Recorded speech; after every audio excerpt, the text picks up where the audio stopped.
Today is Anglo-Maratha,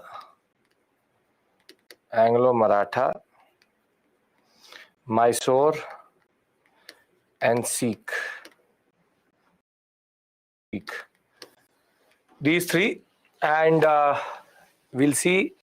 We have to do subsidiary lines and doctrine of lapse also, but we'll see about that. Today, this is the last of the themes which are extremely descriptive. As I said, after this it will become better in land revenue policy, all logical, all conceptual. Yeah. Carnatic and Bengal. The 7 years war. Thereafter, we went to Bengal, understood the black hole incident and the black hole tragedy, as you want to call it, and how that became the pretext for Clive to come and do the Treaty of Alinagar, and then the internal conspiracy of Jagat Seth and Omi Chand, which in turn leads to the Battle of Plassey, which is just a basic small skirmish because nobody was standing with Sirajuddaula. Thereafter, we saw how Mir Jafar is going to technically bankrupt Bengal, loot Bengal, or give the British the license to loot. He will become frustrated. He will thereafter call the Dutch in 1759 to remove the English from Bengal. Clive was too smart for that. Thereafter, Mir Qasim is appointed. Mir Qasim could see that they are using Bengal, so he shifted the capital from Murshidabad to Munger. Thereafter, also what we call as the concept of removing the whole custom duty system in Bengal so as to bring everybody equal with the British, which in turn led to Mir Qasim being hounded out of Bengal. He goes to Awadh, gets the help of Sujah-ud-Dawla and Shah Alam II, and thereafter the Battle of Buxar. The Battle of Buxar is seen as the more decisive of the victories over anything else, which is because it leads to the grant of Diwani to the British.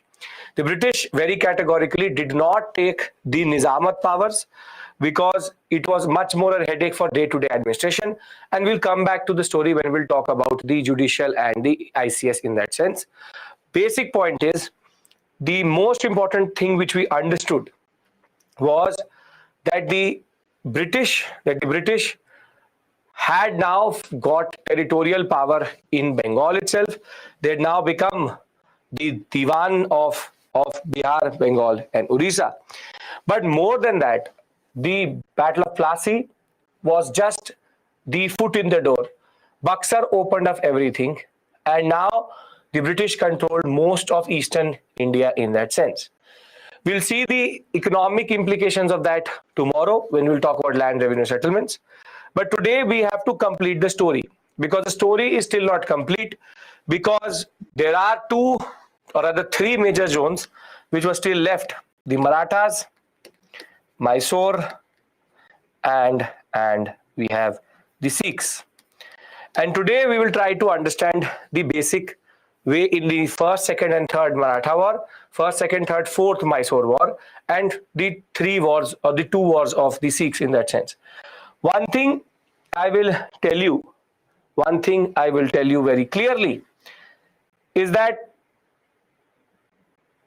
don't worry about the years, because once all of this is over, I'll give you a trick.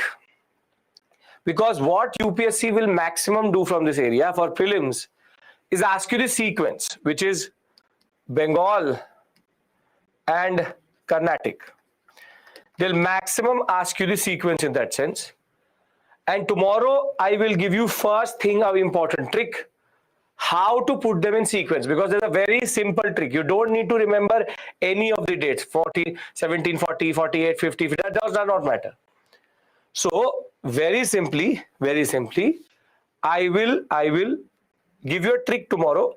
Today's task is technically to finish Maratha, Mysore and Sikh and end the expansion of the British via direct conquest, and thereafter understand how the British start to consolidate India rather than expanding. So if everybody is with me, if everybody is on the same page with regards to this, I would like to go to now the Maratha sector. Can we go to Maratha? Yes? Come on. Okay. So we've already discussed what has happened in Bengal. We have discussed what happened in the Carnatic sector. But the most predominant power in India, the most ubiquitous and predominant power in India was the Maratha Confederacy, which technically controlled most of India at this point of time. And we now need to see how were technically the Marathas subdued and what in turn led to what we call as the first, second and third Maratha Wars. Now, when you will do medieval with me, we will talk about Chhatrapati Shivaji Maharaj. We'll discuss his administration, the concept of how he created forts, the concept of his Ashtapradhan. That is something which I will do with you in medieval. Today, we will start from a point where the Chhatrapati's position goes down and rather the Peshwas come up. But for that, you need to understand two basic things first. So first and foremost, I will talk about Chhatrapati Shivaji Maharaj, but not today. We'll start with basically Balaji Vishwanath. So the basic point is that there's a backstory to this, as much as there was in Mughal decline, which I will discuss with you separately when I do ancient medieval art and culture with you. But as of right now, you need to understand two very basic things. In Maratha administration, there are two very important posts. Chhatrapati and Peshwa. Chhatrapati means king. And Peshwa means prime and finance minister. Very important position. There are others also which were in this whole constellation: Mazumdar, Sabnis, Chitnis. There's a lot of things. The basic point is this is a relationship of how president and prime minister works. So when I say Chhatrapati, it means king. And when I say Peshwa, it means prime minister or finance minister. Can we agree to this first? Can we agree to this? Yes, because as I said, Chhatrapati Shivaji Maharaj, separate story altogether. Now, see, between Chhatrapati Shivaji Maharaj and Chhatrapati Shahuji, before getting captured by the Mughals, Chhatrapati's power is extremely high. Never been more under Chhatrapati Shivaji Maharaj himself. But the period of 1650s, 1660s, 1707, this period is when there's a lot of internal issues within the Maratha Empire. And what happens is that Chhatrapati Shahuji is captured by the Mughals and he's technically not in the picture. So the person who is ruling the Marathas at this point of time is a very important personality, Tarabai. So Chhatrapati Shahuji, comes in the lineage of Chhatrapati Shivaji Maharaj. He's a very important. He was the king who got captured by the Mughals, and when he is not there, Tarabai was the person who was ruling it. But now what happens is in 1707, what happened in 1707? The king at this point of time is Tarabai. He is under captivity, He's in captivity. Aurangzeb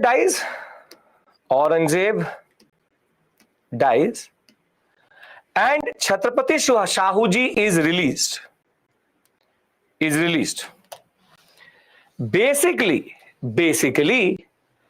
in 1707, now there's an issue. Tarabai was ruling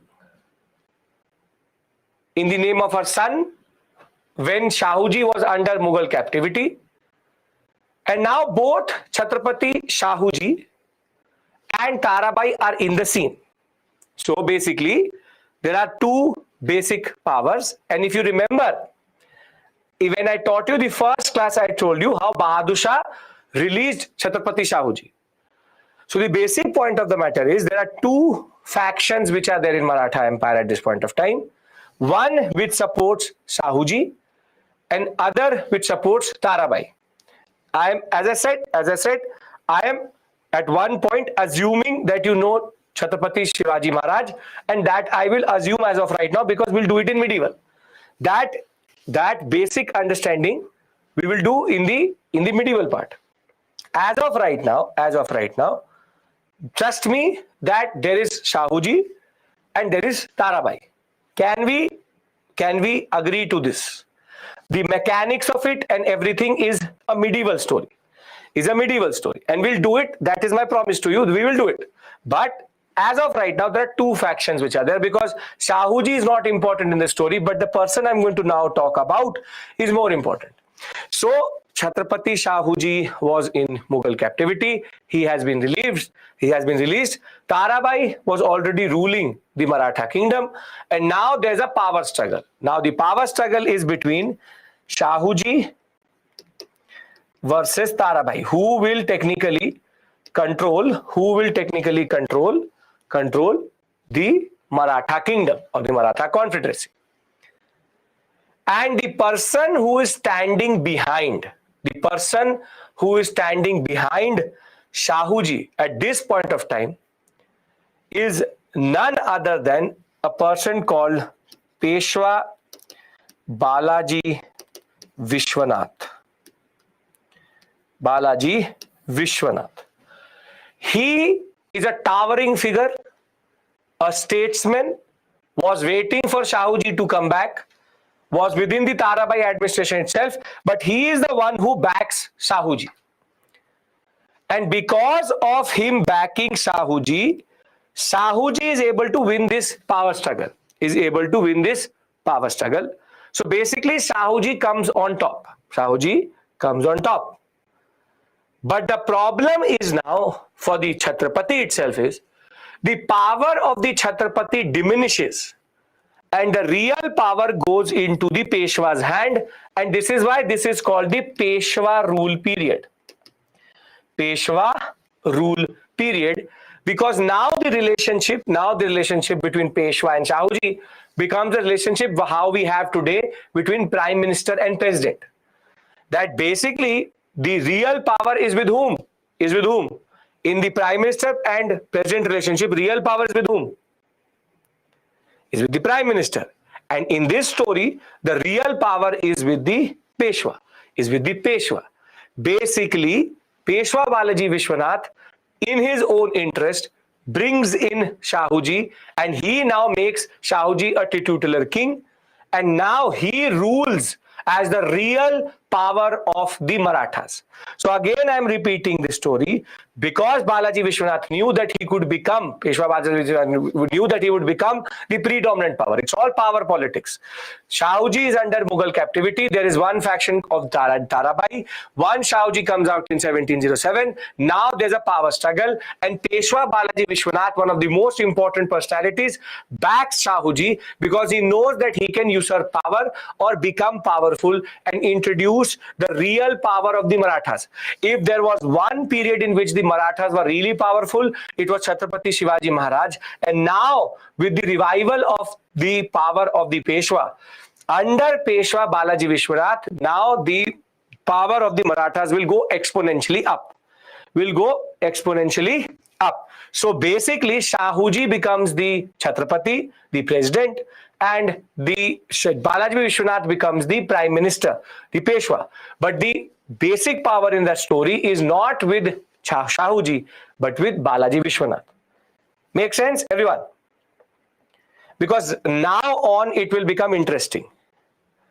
I'll read this story out to you also so that you don't have an issue.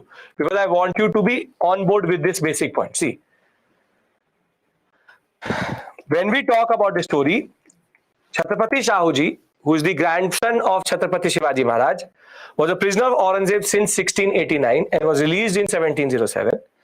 Thereafter, there's a civil war which breaks out between Satara, which is Shahuji, and his aunt. They are related to each other, Tarabai.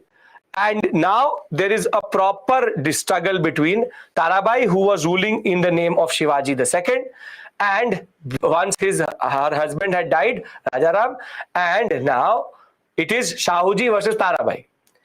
Now basically in this rivalry, Shahuji will be able to win it because of the support of none other person but Balaji Vishwanath. And thereafter, now the empire will not be ruled by Chhatrapatis, but Peshwa. Now Peshwa domination will start. Peshwa domination will start, and he is the most important personality in this period. So very simply, yes, Yuvraj, you want to study, you study. Basic point of the matter is, there are two actors here. The two actors which I'm talking about is Shahuji and Balaji Vishwanath. Balaji Vishwanath holds power. Is this clear? See, Shahuji does not hold real power. This is all power politics. It's all power politics. Balaji Vishwanath was able to, in a way, concentrate power in him. Shahuji will now just rule in the name of the Chhatrapati. Okay, now I am going to give you a very important sequence here. I will give you a very important sequence here. And for the purpose of the examination, yes, ADBC, the basic point of the matter is, for the purpose of the examination, this is a very important sequence for you. And the genesis of the first Maratha war lies in what we call as succession within the Peshwas.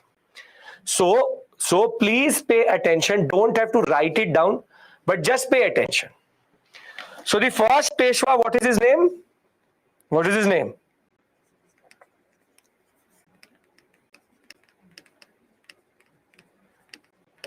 Peshwa Balaji Vishwanath. Very good. Peshwa Balaji Vishwanath.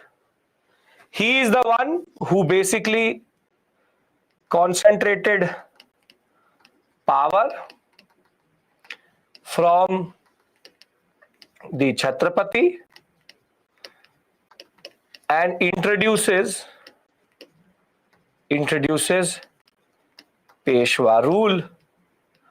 He was so powerful that basically he was now playing with Mughals in their own court, and there was now a basic understanding which developed within the Mughals and Balaji Vishwanath, and the Mughals dare not touch Balaji Vishwanath.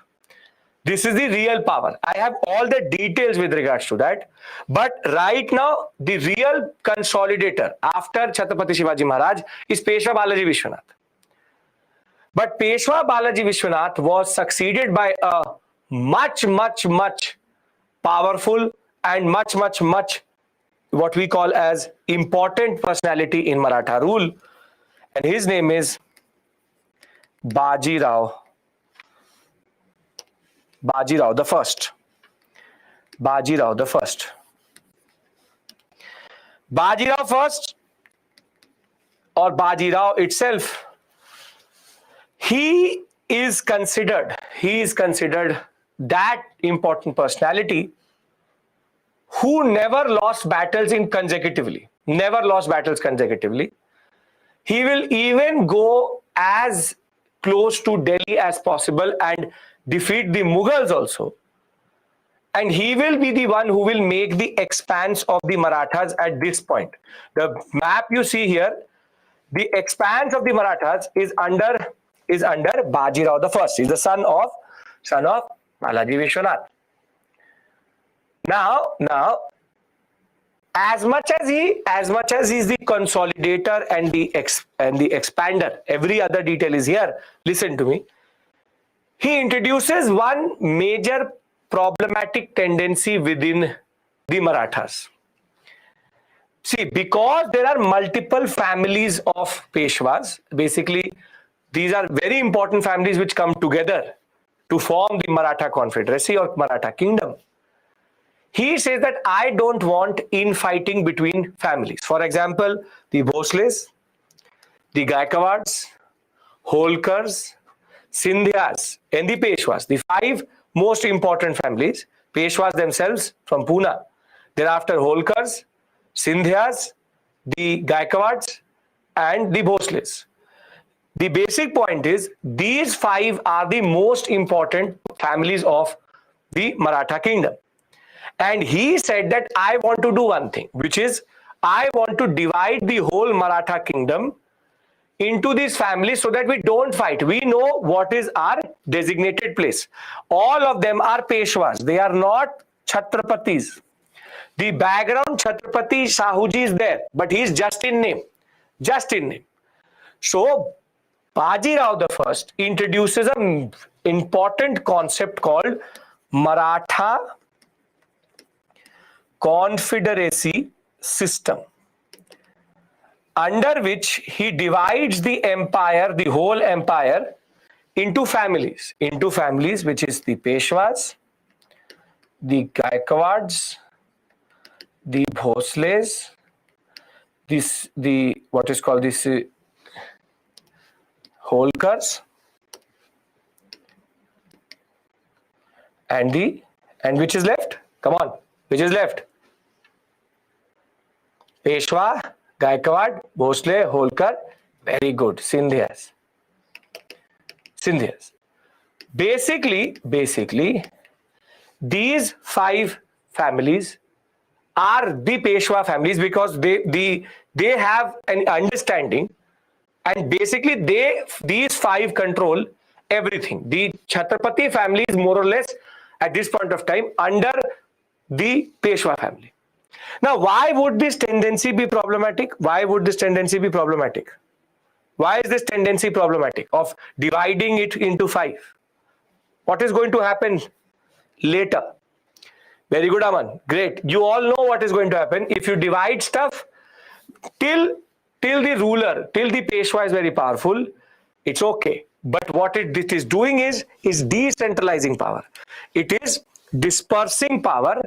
And what is going to happen is the British are going to play each of them against each other. So when power gets divided under Bajirao the First, nobody had the guts to do anything. But once the power politics will start to become problematic, the British will do what they do best, which is divide and rule.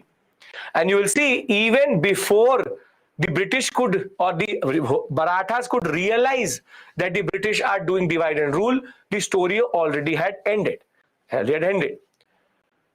Now he is going to be succeeded by, and it's very easy to remember. Just add the 2 names, Balaji Bajirao. And Balaji Bajirao, what is going to happen is that Shahuji is going to die in the background. So he has to install a new Chhatrapati. He will install a person called Raja Ram. Raja Ram is going to become the new Chhatrapati. And under them, Shahuji is the Chhatrapati. Basically, the real power is with the Peshwa or the Chhatrapati. Peshwa or Chhatrapati. Come on. Real power is the Peshwa. Great. Perfect. But now things will start to go south from this point forward. See, Balaji Bajirao, very able administrator, and for the consolidation of Malwa sector, and because the Mughals themselves by this point of time, 1760s and this period, 1760-65 period, are more or less useless. And in the most surprising treaties in history, in 1761, there will be a treaty which is going to happen between the Marathas and the Mughals, and the treaty will say that the Marathas will protect the Mughals against any invader, and the Marathas can now collect taxes from the whole Deccan sector and everything south of Delhi. This is a very significant moment. Okay, not 61 is the war itself, 51, yes.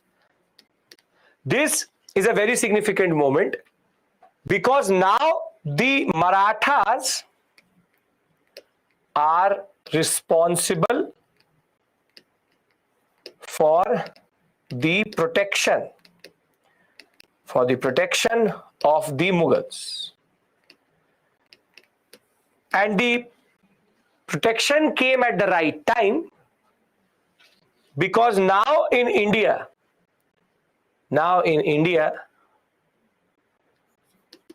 Ahmad Shah Abdali, if you remember, is going to emerge. Ahmad Shah Abdali is going to emerge. He's an invader coming from Central Asia, and he threatens the Mughals. So now, under this obligation, Balaji Bajirao will send his son Vishwas Rao and three of his very important generals under Sadashiva Bhau, and they will technically face Abdali in what is very, very, very famously called the Third Battle of Panipat. First and second battle in Mughal India. Third battle is Marathas versus Abdali.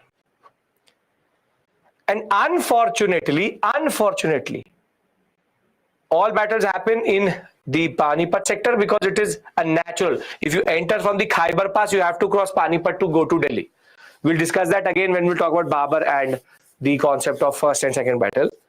Basic point is that the third battle of Panipat, the most tragic of tragic incidents will happen, which is that Vishwas Rao will be killed in the battle with Abdali, along with Sadashiva Rao, and close to 28,000 Maratha soldiers will be martyred in this story. And basically, Balaji Bajirao, who was a very old man by this point of time, will totally lose hope, and he will also die very, very soon, as soon as he will hear that his son Vishwas Rao has died. Now, this point forward,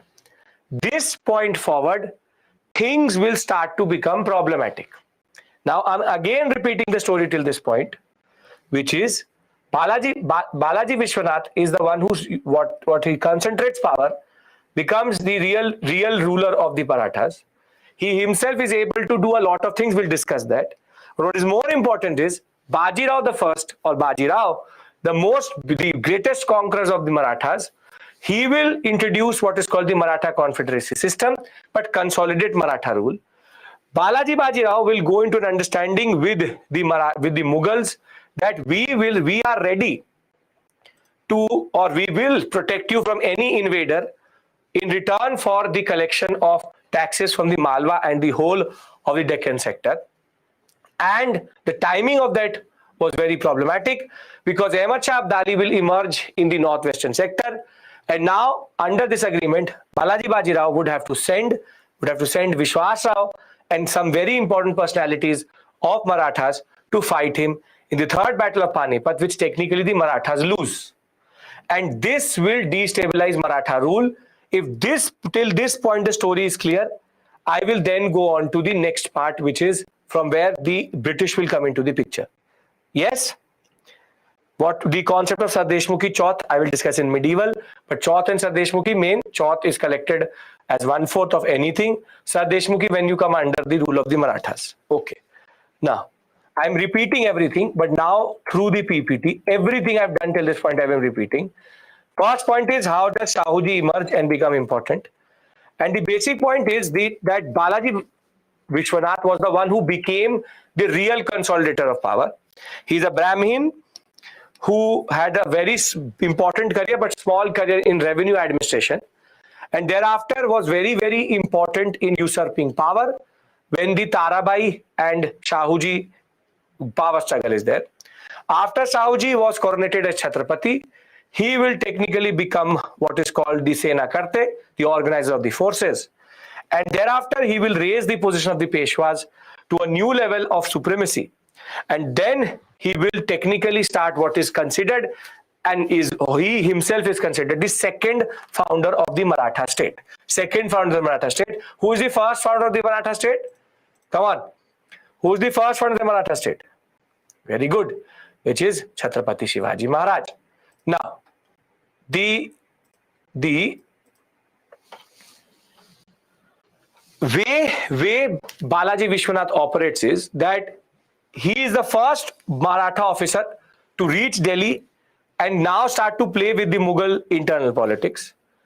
He got certain rights in 1719 from Farrukhsiyar. Farrukhsiyar somehow was always ready to give something as form of concessions. For instance, Chhatrapati Shahuji, who was recognized as the ruler itself, could now, in the name of the Peshwa, collect Chauth and Sardeshmukhi from 6 different provinces of the Deccan sector. And this in turn made his position very powerful, but his son's position even more powerful, which is Baji Rao. To just give you a basic understanding of Chauth and Sardeshmukhi, Chauth and Sardeshmukhi are the 2 most important taxes which the Marathas collect. Chauth itself means 1/4 of anything in order to get what is called Maratha protection. This was a tool of taking away power from the Mughals. And once you come under the Marathas itself, you add 10% more tax, which is called Sardeshmukhi, 25% plus 10%, and that's called Sardeshmukhi, and that is 2 taxes collected if you have now been conquered by the Marathas. Standard tax, we will discuss it in example-based concept in medieval India, but something which Chhatrapati Shivaji introduced in order to consolidate this area. Now, Balaji Vishwanath, clear. Can we move to Baji Rao the first? Balaji Vishwanath, understand his position, what he's doing, right? Great. Now, the next most important personality, everything I've done with you, just consolidating, is Baji Rao the first. He technically was the one who took Maratha rule to its zenith. Brilliant commander, ambitious ruler, very clever statesman. He was the one who initiated the system of confederacy, and this is the problem. See, what he did was he divided the whole Maratha territory into the following. Peshwas controlling Pune, Bhosles controlling Nagpur, Scindias controlling Gwalior, Holkars controlling Indore, and Gaikwads controlling Baroda. Basically, this will be a very important way. Don't worry, Shalu, we'll discuss it in medieval. The basic point of the matter is that these 5 families will be the real power centers of Maratha rule, but this will be good till this point. This is the seed which will become a problem later. Now, in 1737-38, he attacked Delhi, and through the Treaty of Siroj, he now got the control of Malwa and everything between the Chambal and the Narmada. Basically, as I said, he is the one who makes this map so big, which is that the Marathas will start to control most of central India and the heart of India itself. Now, he will even defeat the Portuguese and occupy Salsette and Basin. Once they will pay off, when they will pay Baji Rao the first, he will actually release these areas back. He will then be succeeded by Balaji Baji Rao, and he made Ram Raja, or he's called Ram Raja II, as the new monarch or the titular Chhatrapati. The real authority still being with the Peshwas. So it was Shahuji and then Ram Raja or Raja Ram II, and this is basically the way they were just installing new rulers and having real power in their own hand. Now, he himself, very interesting personality, also called Nana Sahib the First.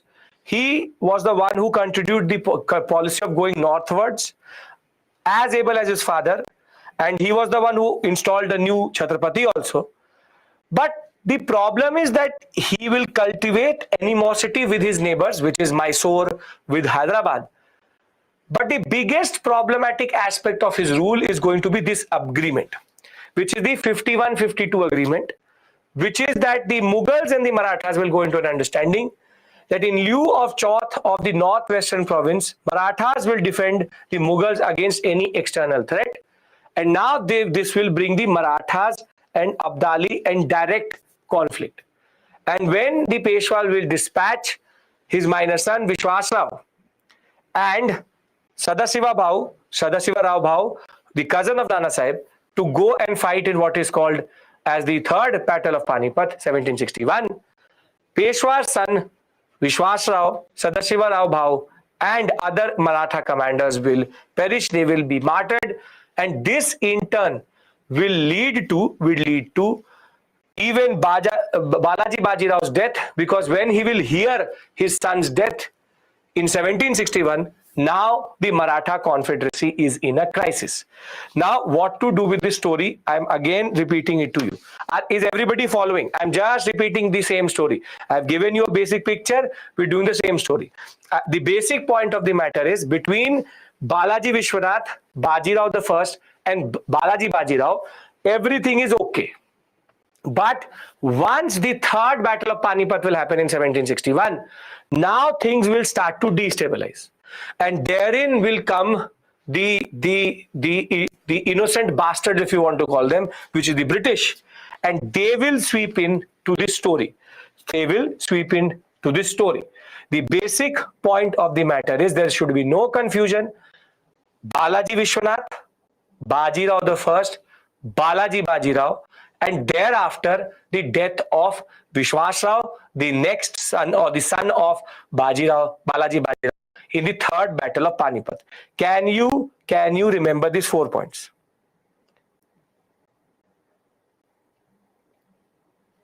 Four points, just basic 4 points. I'm not asking you to go into anything. I'm just asking you to be there. 3 battles of Panipat, forget the first and second, which is technically Babar and then Akbar. The basic point of the matter is Abdali versus Marathas. That will stabilize, because now things will become messy. If you find this place messy, it will start to become messy from this point forward. Can I now mess things up more if everybody is following this basic story? Okay, very good, perfect. So let us now, I'll take the opportunity to make this story even more messier, because that is where the British come in. So we know Balaji Vishwanath.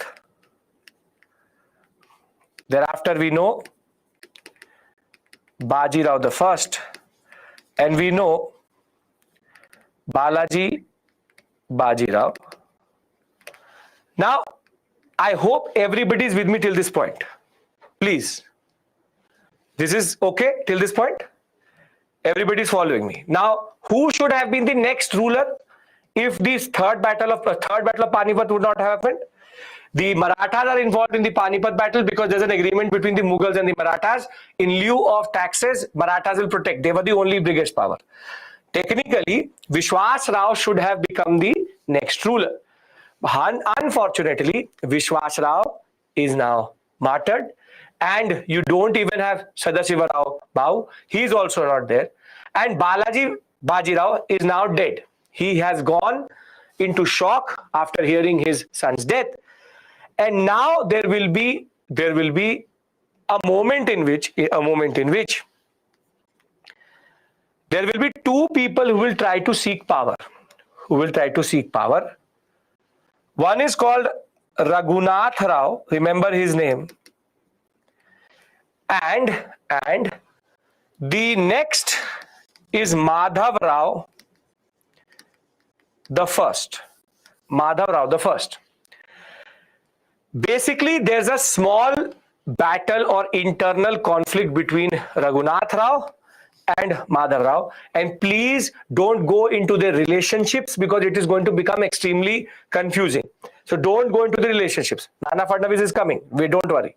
So Balaji Bajirao, Raghunath Rao and Madhav Rao go into a little bit of what is called power struggle. However, Madhav Rao is able to prevail. And Raghunath Rao is out of the picture as of right now. But there is already Raghunath Rao who is in the picture, who wants to capture power. Until Madhav Rao will be alive, Raghunath Rao will just wait for Madhav Rao's successor to come to power. And when in 1772 Madhav Rao the First is going to die, He will be succeeded by a person called Narayan Rao. However, fatefully, Narayan Rao will be killed by Raghunath Rao. Raghunath Rao will kill Narayan Rao and make himself as the Peshwa. Will make himself as the Peshwa. And now we have Peshwa, Raghunath Rao. So basically, till this point, nobody dared. Thereafter, there's a power struggle between Raghunath Rao and Madhav Rao. And once Madhav Rao is dead, his son Narayan Rao comes to power. Raghunath Rao is going to kill Madhav Rao. And now Raghunath Rao is going to become the de facto Peshwa. But how would the other officers feel about Raghunath Rao coming to power? Tell me, how would the other officers feel? I am not going into their relationships. It is a very complex system. Would they like it or would they not like it? They would very simply start to become furious. And once that happens, the core group of Madhav Rao, under a very important personality called Nana Fadnavis, he was an officer and a very influential personality within the Maratha Confederacy. Nana Fadnavis will say, Raghunath Rao is not the real Peshwa. It should rather be Madhav Rao the second. And what Nana Fadnavis will do is, he will technically remove Raghunath Rao. But now, fatefully in the Indian story, as soon as Raghunath Rao will be removed, guess who he will go to?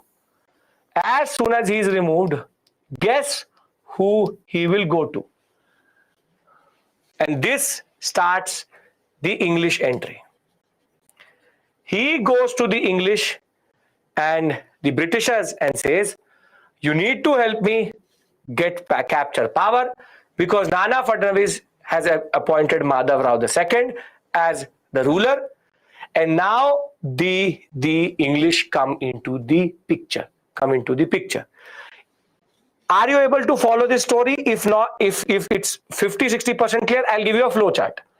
And thereafter, now the first Anglo-Maratha war will start. Tell me, how did the English get involved? Who involved the English in this story? You tell me. Who involved English in this story? Very good, Raghunath Rao. We are all on the same page. Very good, great, perfect. Now let's see. Balaji Baji Rao will die after. Now please, if 50%, we make it 100% right now. Balaji Baji Rao will die after hearing about Vishwas Rao.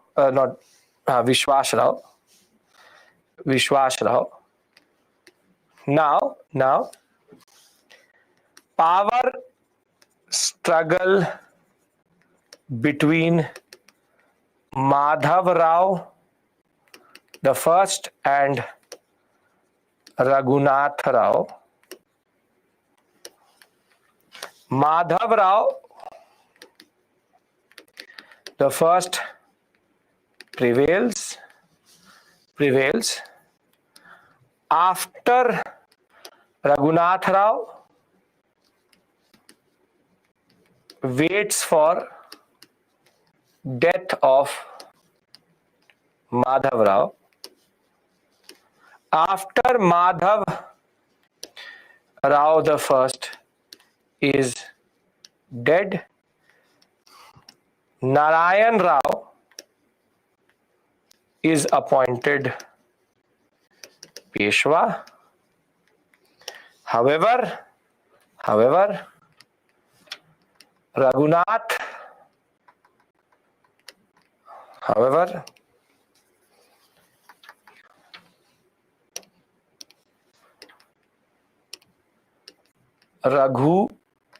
Rao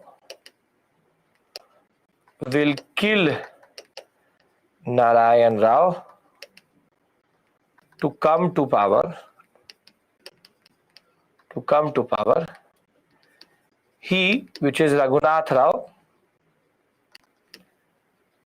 becomes Peshwa, which is Prime Minister, but the real power.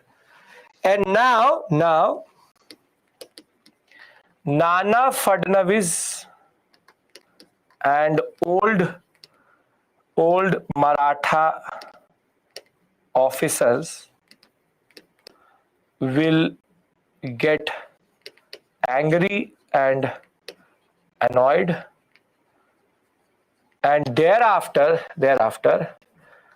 Raghunath Rao will be removed via what is called the Bharbhai conspiracy. Very simple. Will be removed via Nana Fadnavis. And once he will be removed fatefully for the Indian subcontinent, Raghunath Rao will involve the British. And this will become the reason for first Anglo-Maratha War. Now, is it clear? Please tell me.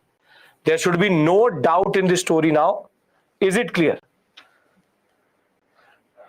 Right?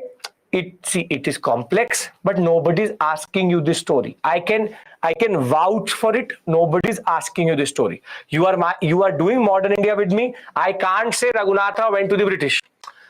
I have to explain everything to you. That is why I'm giving you these stories. These stories really don't matter.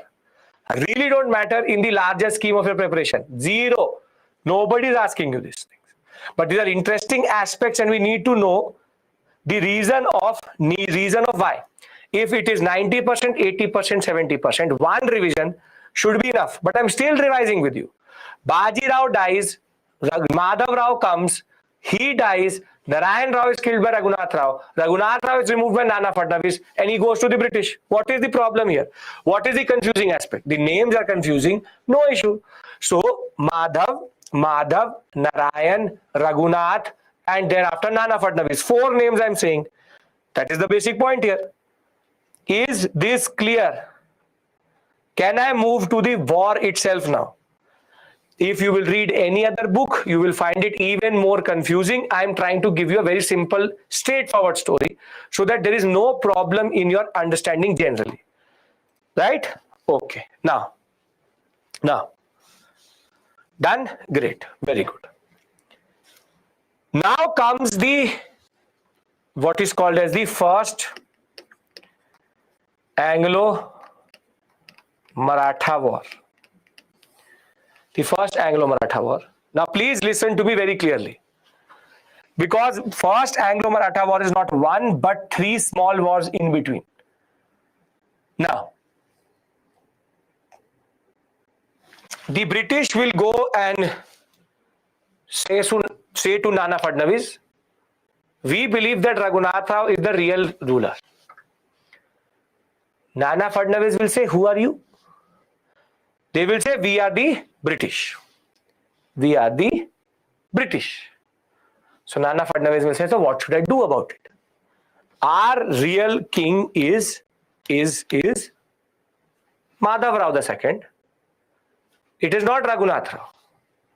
So the British will again insist, and they say, if you leave us with no choice, we have to fight. So Nana Fadnavis will say, sure, bring it up. And in the first interaction in which Raghunath Rao and the British will fight Nana Fadnavis, which is the Marathas. Marathas will literally humiliate the British. Marathas will literally humiliate the British. Nana Fadnavis will win, and they will sign what is called after this. They will sign what is called after this the Treaty of Purandar. The Treaty of Purandar. I am telling you, there are three: Purandar, then Vadgaon, and then Salbai.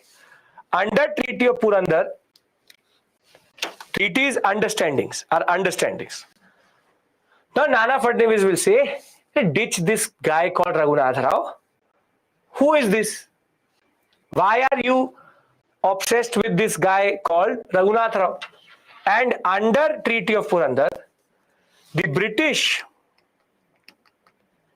will be made to accept that Maratha Peshwa is Madhav Rao II. Basically, Raghunath Rao out of the picture. Now you see the level of smartness of the British. They will happily give up Raghunath Rao. They will happily give up Raghunath Rao, and they will say, okay, Madhav Rao II is ours is also Madhav Rao II.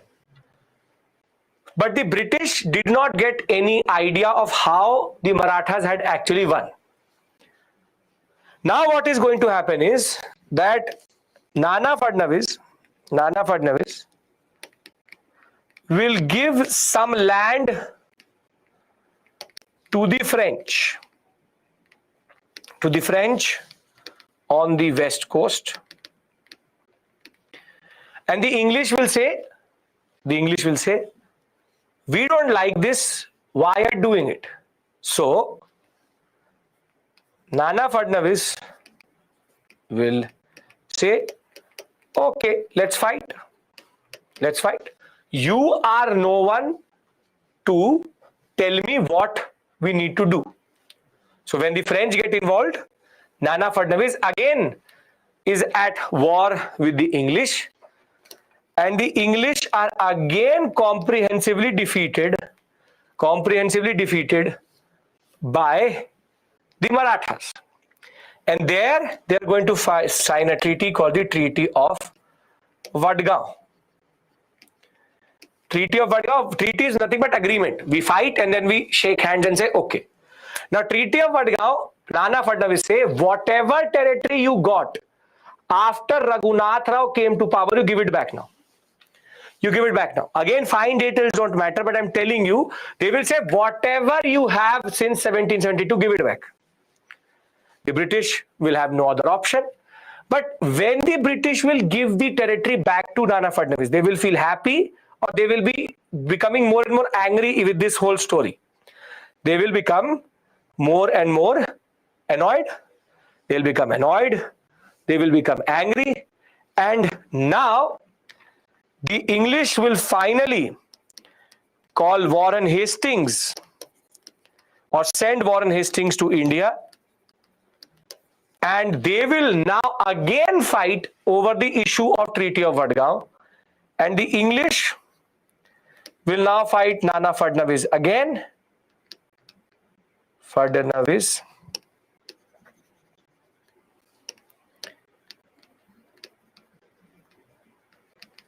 But this time under Warren Hastings, the English will defeat the Marathas. And it is here that the Treaty of Salbai is signed. You all know only about Treaty of Salbai, right? You all have heard about Treaty of Salbai. Yes or no? If you haven't, Treaty of Salbai is actually in this series. There are 3 treaties within the first Anglo-Maratha War only. First win goes to Nana Fadnavis. Second win goes to Nana Fadnavis. But third win goes to Warren Hastings. And now Nana Fadnavis will have to sign the Treaty of Salbai, and under Treaty of Salbai, they will now go into an understanding that we will not fight with each other, and rather we will help each other. We will help each other, and that has a very important implication, which I will tell you for Mysore, which is for Mysore. I will tell you that. But via Treaty of Salbai, the British have gone into an understanding with the Marathas. Warren Hastings and the British. Hastings is a much more competent personality and commander, and he had a bigger army. Simple point is, what is Purandar, Vadgaon, Salbai? The minute details I will tell you. Minute details are in the PPT. But what I want from you is, right now you understand the sequence. Raghunath Rao British versus Nana Fadnavis. Nana Fadnavis wins. Nana Fadnavis versus the English because the French got some territory. Again, Nana Fadnavis wins.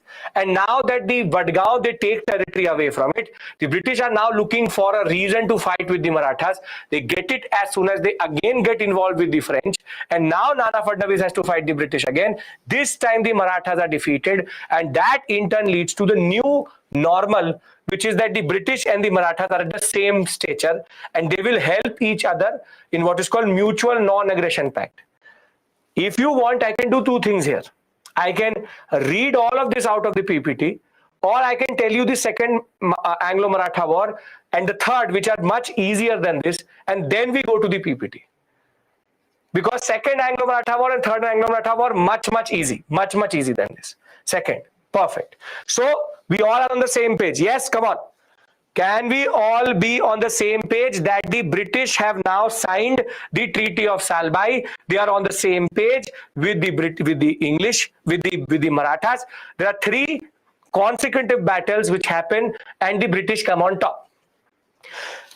Now, the second Anglo-Maratha war, is one of the worst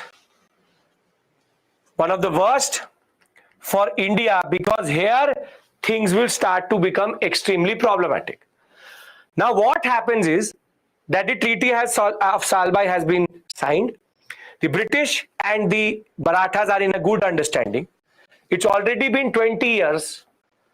But now Madhav Rao II dies. Madhav Rao II dies. And who is installed as the next ruler is the son of Raghunath Rao, and his name is Baji Rao II. Baji Rao II. Now, Baji Rao II, the basic point is, with Baji Rao II coming into the picture, would the other Maratha Confederacy people be happy that Raghunath Rao's son is back? No. Now, what is going to happen is there will be an internal power struggle. And now another very towering figure, Yashwant Rao Holkar, will say enough of the power being at Pune, and he will now try to take power away from Baji Rao II, and the Scindias will be on the side of Baji Rao II. Now basically it becomes Holkar versus Baji Rao II and Scindias. And any day Holkars were much more powerful than Scindias and Baji Rao combined at this point of time. And Yashwant Rao Holkar will defeat the alliance. But now I want you to guess what Baji Rao II is going to do. Guess what Bajirao II will do as soon as he will be defeated by Holkars? Guess. Very good. Like father, like son, Bajirao II will now seek help from the English. This is what the English were waiting. And rather than actually getting help, Bajirao II is going to sign a disastrous alliance, or the concept of what we call as subsidiary alliance with the British, also called the Treaty of Basin. Subsidiary alliance is something which I will discuss with you in much more detail once these wars are over, but I'll tell you one simple thing. Subsidiary alliance is technically giving up your own army and making the British army your army. Basically, subsidiary alliance is like a poison which kills you slowly. So Bajirao II will go into an alliance, Poona will go into an alliance with the British, and the British will thereafter restore the power of Bajirao II, and now the Holkars and Scindias will stay away from Poona and the Peshwas, and the British will try to subdue the other families, but that will not be possible at this point of time. However, what the Second Anglo-Maratha War has done is made the Marathas fully subordinate to the British. Simple point is, Madhav Rao II dies, Bajirao II comes to power. He's the son of Raghunath Rao. Nobody likes Raghunath Rao. Therefore, there will be internal power struggle between Holkars and Scindias. That is why I told you, Bajirao I, the Maratha Confederacy problem was this, that once there is confusion, there will be fighting. Holkars fight the Scindias and Poona, which is Bajirao II. Bajirao II and Scindias get defeated by Holkars, but Bajirao II moves to the English. English sign what is called subsidiary alliance.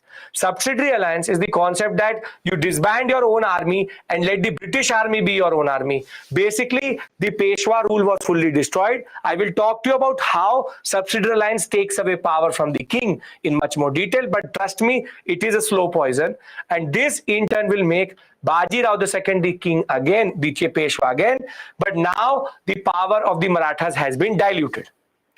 Is this point clear? Because Third Anglo-Maratha War is nothing. Third Anglo-Maratha War is nothing at all. Okay. Third Anglo-Maratha War is nothing but everybody waking up. In the Third Anglo-Maratha War, Bajirao II realizes what mistake he has done. Bajirao II realizes his mistake. He says to the Holkars, one second, Third Anglo-Maratha War, where Bajirao and the second plus Holkars plus Scindias plus Gaikawads and plus the Bhosles now fight the British.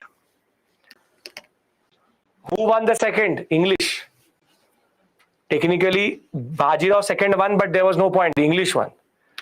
And the Third Anglo-Maratha War, all of them will realize There's a realization that the British are too powerful, and unfortunately that was technically true, and the British will defeat each one of them separately and annex Maratha territory and make Marathas a subsidiary alliance partner, and the greatest of all dynasties and empire had now been chopped up by the English, and their internal politics had made sure that the only answer to the English was now dead. And this is basically the story of the Marathas. Third is everybody starts to realize that there's a problem. They all come together. It's too late. It's too late. Subsidiary alliances that we go into an alliance. I'm going to protect you, basically making the king more or less useless. I'm again giving you the basic summary of everything, which is that, again, listen to me. Very simply listen to me, and I will read it out to the PPT. Listen to me. What is the Anglo-Maratha War? See, were the Marathas a possible substitute to the Mughals and an answer to the English? Yes or no? Yes. And Balaji Vishwanath, Balaji Bajirao and Balaji Bajirao showed that they were very, very powerful. They were very, very powerful. And if they're very, very powerful, the problem starts with whom? Who was the one who dragged the Marathas into the English politics, or the English into the Maratha politics? Very good. Raghunath Rao. Now, Raghunath Rao, what he did was, he gave the British an entry into Maratha politics. Though the Raghunath Rao will be ditched, English finally did what they do best, which is to enter into internal politics. Nana Fadnavis will be a very good answer to the English. 2 battles he will fight. 3rd battle he will get defeated himself. But the English knew that the Marathas are too powerful at this point of time, and they said handle with care. That is why the difference between the first and the second battle is 20 years. The British knew that the Marathas are too powerful, let them destroy themselves. And that moment is going to come when Madhav Rao II is going to come to power, and he will be there. When he will die, Baji Rao II will come to power. There will be internal fighting. Baji Rao II will again involve the British. Now the British will not go for small alliances. They will go for what is called the greatest of all, which is subsidiary alliance, in which you make the ruler more or less useless, and Baji Rao II will start to rule under the comfort of the British. However, within 2 to 3 years, Baji Rao II will realize he has done a major mistake. Now all Maratha kingdoms will try to come together and fight the English. But by the time the 3rd Maratha war happens, English were too powerful, and they will defeat each one of them separately to create what we call as the Deccan presence of the English. Are you getting the larger story here? Again, the basic larger story here. For me, nitty-gritties don't matter. The T does not matter. What matters is what is the implication. Unfortunately, because of internal fighting, because of disunity, because of Raghunath Rao, because of Baji Rao II, the Marathas, who could have been the real rulers of India, had now destroyed themselves itself.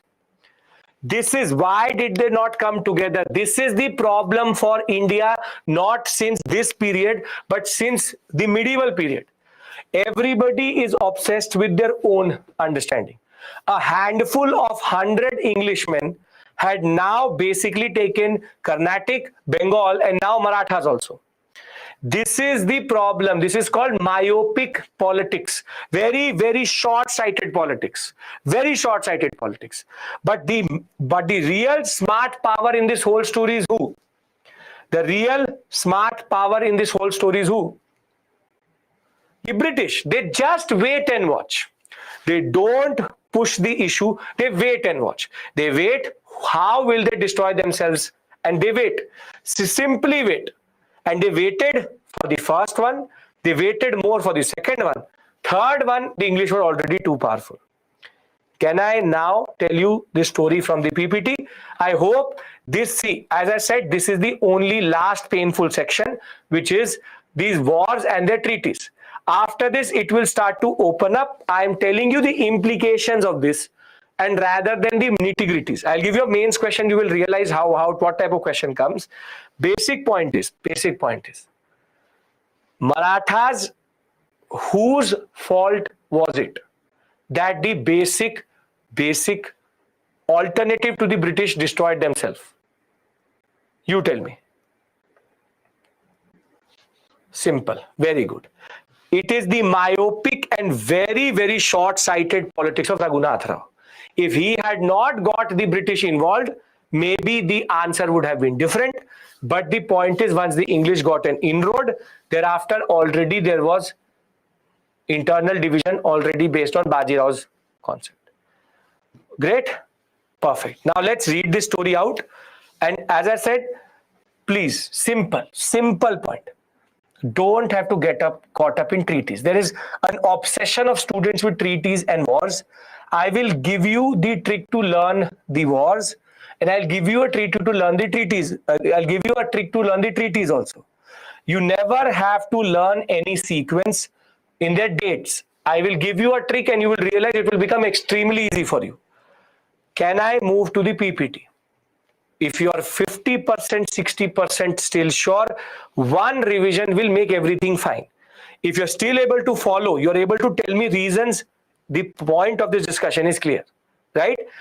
Is this method working or should I change it? Because I'm very simply going in a very standard direction. I tell you the larger picture, then we look at the PPT, then we take a summary. Two revisions in the same period. We do the larger picture, then we do the nitty-gritty, and then we do the summary. Perfect. Great. Now, let us discuss the first Anglo-Maratha War. So we've discussed this part, which is the Peshwa. See, as I said, Madhav Rao I comes to power in 1761 and will rule till 1772. 1761, 17-year-old Madhav Rao will come and become the Peshwa after his father Baji Rao, Balaji Baji Rao will die. He will also have a regent. Regent means a mentor. And that mentor was nothing but Raghunath Rao. And till Madhav Rao will remain a minor, Raghunath Rao will technically be the one who will rule. But as soon as he becomes a talented soldier and statesman, Raghunath Rao will be removed from the picture. And now he will be the one who will take the Maratha legacy forward. However, his death is going to fully destabilize the story. With Narayan Rao, Madhav Rao and Baji Rao, this is the period of rapid decline of the Maratha kingdom. So let us discuss what is actually happening. The basic point is, there are two reasons for the first Anglo-Maratha war to happen. The two reasons is, there's a succession dispute between Raghunath Rao and Narayan Rao after the death of Madhav Rao I, and it is also about who will control the western coast and its trade. Now, after the death of Madhav Rao, Nana Fadnavis will enter and appoint Madhav Rao II as the king once they will realize that Raghunath Rao had murdered Narayan Rao to come to power. So very simply, because Raghunath Rao had murdered Narayan Rao after the death of Madhav Rao, basic point is Madhav Rao II will be installed. As soon as Raghunath Rao will be removed, he will move to the British. And this is called, again, another treaty, if you want to remember, Treaty of Surat, under which the English and Raghunath Rao will join forces, and they will now start to fight for control. But the basic point is, when the first battle will happen, the British will be defeated and the Treaty of Purandar will be signed. Under Treaty of Purandar, Raghunath Rao was now removed from the picture itself, and revenues of the district were retained by the British. Nana Fadnavis said no issues. But the second round is going to happen when Nana Fadnavis will grant some part of a port to the west coast to the French. English will retaliate by sending forces to Pune. English will have a humiliating defeat, as a lot of you pointed out, which is the Battle of Talegaon. The prelims relevant concept is very simple. I will tell you that once everything is done. Don't worry. Now, the English surrendered by mid-January, January 9, 1779, and Treaty of Vadgaon is going to be signed. British will retain, or whatever territory was conquered by the British after 1773 should be returned and shared to the Marathas. The Marathas have now gone to the understanding. But the basic point is, now Warren Hastings will start to become extremely aggressive and start to capture Ahmedabad basin area. This will bring him with the conflict with Nana Fadnavis. And once now Nana Fadnavis is going to fight with Warren Hastings, Hastings is going to win, and they will go and sign what is called the Treaty of Salbai. Treaty of Salbai, Madhav Rao II is recognized as Peshwa. Salsette will be now under the possession of the English, and the territories captured after Purandar will be restored to the Marathas. So now everything come back to status quo. Wherever we are, we remain. Now the basic point of the matter is the British will realize that the Marathas are too strong. That is why you see the Treaty of Salbai is 1782, and the next war is 1803. For close to 20 years, they will not touch the Marathas. So the first Anglo-Maratha war clear. What is the basic concept? One after the other, and end Treaty of Salbai. Perfect? Great. Now, the second Anglo-Maratha war simply comes, which is that once Madhav Rao II will die in 1795, this will in turn lead to the son of Raghunath Rao, Baji Rao II, to come to power. And now the Marathas were the only major power left outside the British control itself. In between this, Mysore war had already happened. I will discuss that as soon as we take the break. The British had now decided to put an end to the Maratha challenge, and now Wellesley will start to look for opportunities to go and take the Maratha tech sector. That will come because of the British clever diplomacy and the way they could divide the Marathas. By 1802, Madhav Rao II and Sindhyas were fighting with Yashwantrao Holkar for real power. And as soon as Baji Rao II will be defeated, he will go under the protection of the British and sign what is called the subsidiary alliance under the Treaty of Baisin. In this act, the Peshwa will become very dependent on the British, and this will horrify all the other Maratha chieftains. But basically, after this, there was no chance. The British now had their tentacles, their roots into Maratha state itself. Now, under the Treaty of Baisin, the following was agreed. Subsidiary alliance with Baji Rao II. Peshwa accepted the company's protection for a pay of annual subsidy. So the British will now get money to protect the Peshwa. English army will now be stationed at Pune. Foreign affairs will also be taken care by the British. Peshwa will give Surat to the British. Peshwa will also give up all claims of Chauth, which is taxation from Hyderabad. This is the British scratching the back of the Hyderabad sector. Now British are there permanently in Maratha territory. This is the end of Maratha independence. After reading this, do you really think anything was left? You tell me. Do you really think that anything was left? Everything was already given up. Foreign affairs, army, Surat was given. And basically, after this, they all will realize by the 1817 period that the Marathas now wanted to overthrow the British. They will have a united front under the Peshwa.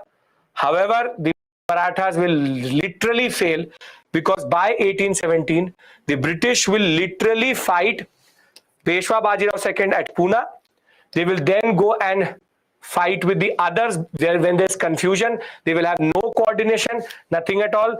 Nagpur and Gwalior will be defeated separately, and basically they will defeat each of them comprehensively separately. So Peshwa will be defeated in one sector, Scindia will be defeated in another sector, Holkar will be defeated in another sector. Don't have to learn this, obviously. The basic point of the matter is that now by the time the Marathas realized that something had actually happened, the British had been already too powerful, and basically through the first, second and the third Anglo-Maratha war, the story was already over. Is this clear? I will give you a verbal summary again and then we'll take a break. Is everybody with me? Last two wars left, Mysore and Sikh. I told you this is the only descriptive long section. Everything else is logical. Right? Okay. Now listen to me again. I'm giving you the fourth summary. If it does, this is how we go about it. Larger picture, PPT, again summary. The basic point is, because I now want to go to Mysore. First point. Balaji Vishwanath becomes powerful. Balaji Vishwanath, Bajirao the first and Balaji Bajirao powerful. However, Balaji Bajirao goes into an alliance with the Mughals. That in turn leads to him getting involved in the third battle of Panipat. First mistake done, which is getting involved in Mughal politics and taking on Abdali. That in turn will lead to the death of Vishwas Rao, and now Balaji Bajirao will die. This will in turn lead to a power struggle. Once Madhav Rao will come to power, Raghunath Rao also wanted to rule. Raghunath Rao and Madhav Rao, there will be a clash. Raghunath Rao removed.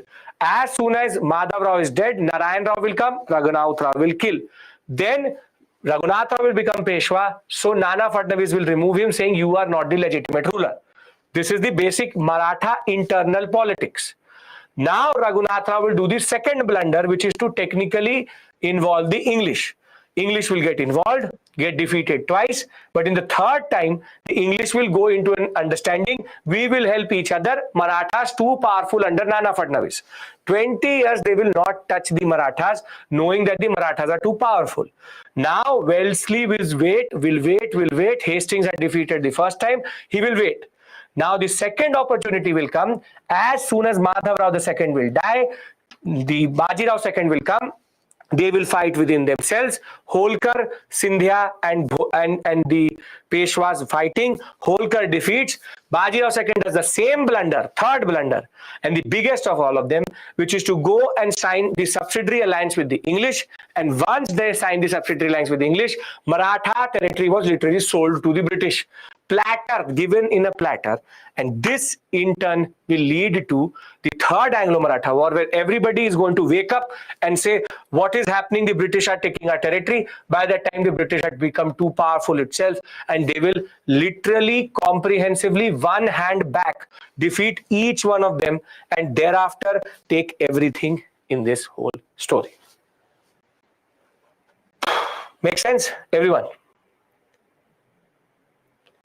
So Sudhanshu, I've seen the comment for the first time. You can send the question again. I will give you a trick for this, because what is going to come in the examination? I'm telling you already. They will not ask you to explain the wars. Whatever I said, you tell me one thing. Whatever I said to you right now, can you write it in 250 words? You tell me. It has taken me 4 minutes to speak it. It has taken me 4 minutes to speak it. You have to write it. They will not ask you how did the war happen. They will discuss the implications of the war.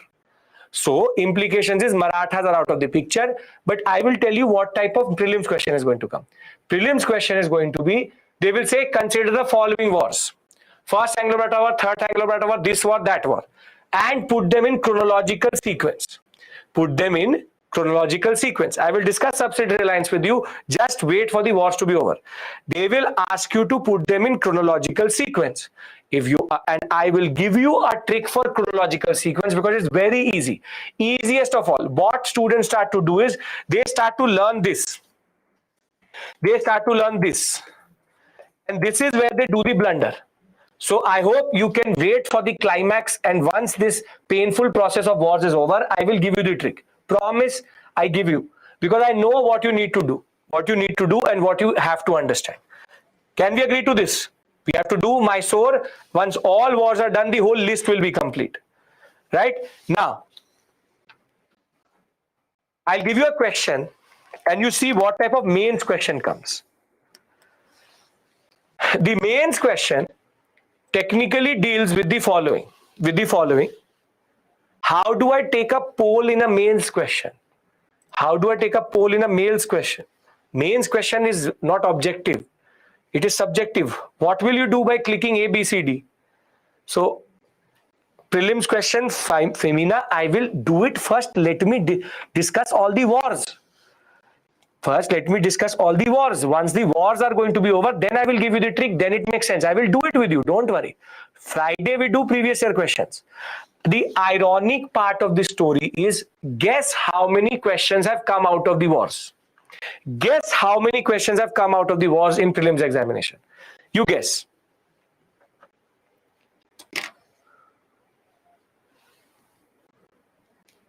Directly from the war, zero. Zero. Squat. Zero. Under. Zero. One question they've asked tangentially out of whatever we've done till this point, zero question. Then you are asking me, then why do wars? Then how do I tell you the British became what they became? This is why I tell you there is much more to modern India than these things. But we have to do this story. And guess how many questions have come in the mains examination from this territory in the past 10 years? Guess. That too last year. That too last year. One question. And that question was not even about wars. The question was, how was the British? And you can answer that question right away. I'll ask you that question.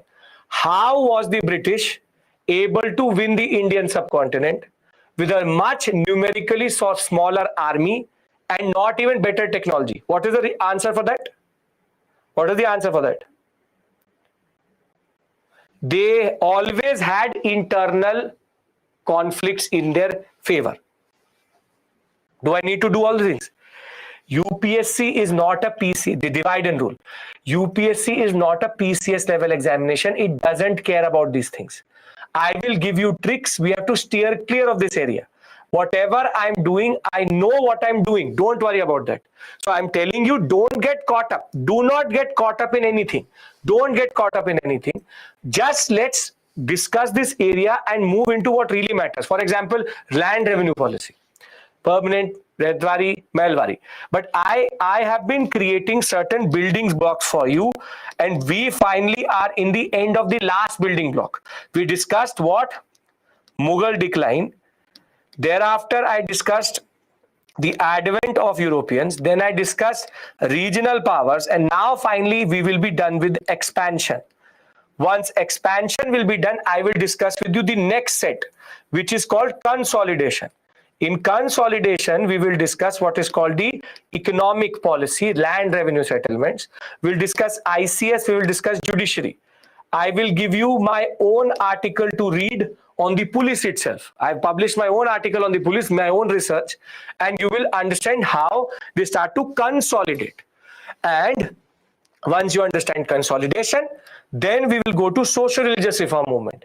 And finally, 1857, it will take us 100 years to realize that the British were technically making a fool of us. And that moment will be 1857 and thereafter. That is why UPSC has never asked a question from this section too much. They're asking questions, but they're not asking from wars. Wars, I will give you a prospective question. I will discuss it with you, but please understand, zero questions directly from in prelims, one question in mains which you can answer even without knowing the wars. So trust me, this process is just to understand. So will you now not get caught up in unnecessary details as much as they matter or as much as whatever you think? Simple point is, right? Okay.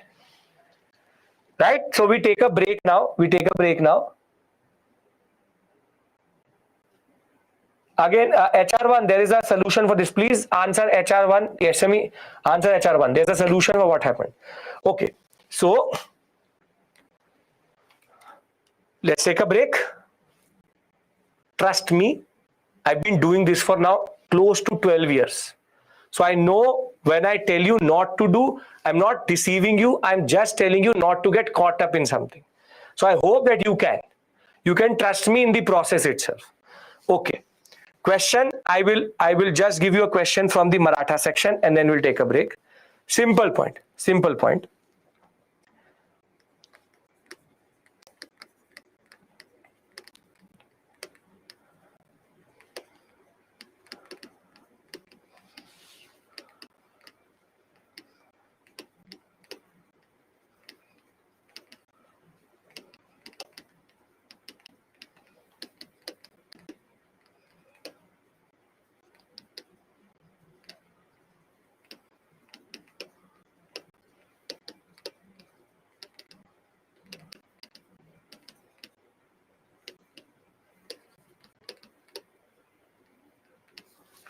Make sense?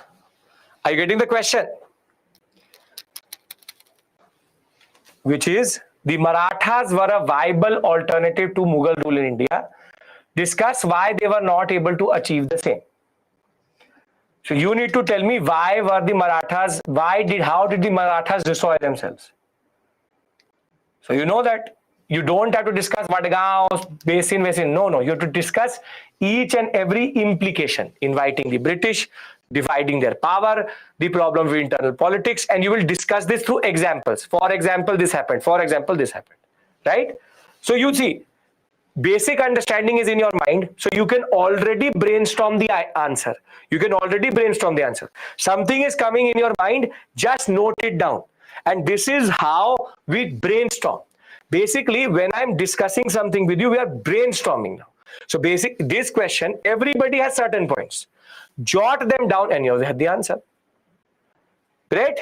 Weak successors, whatever this answer, you can get out of that 15 marks easily 7.58 if you write the basic points itself. Okay, perfect. So it is 8:30, no, not 8:30, 6:35. We come back at 6:45 and we talk about Mysore. I'm telling you, Mysore is not 1, but 2, but 3, but 4 wars. 4 wars, each after the other. 2 Hyder Ali, 2 Tipu Sultan, then 2 Sikh wars, and the wars are over. Right? See, I will see you at 6:45. Thank you for your patience. Do understand.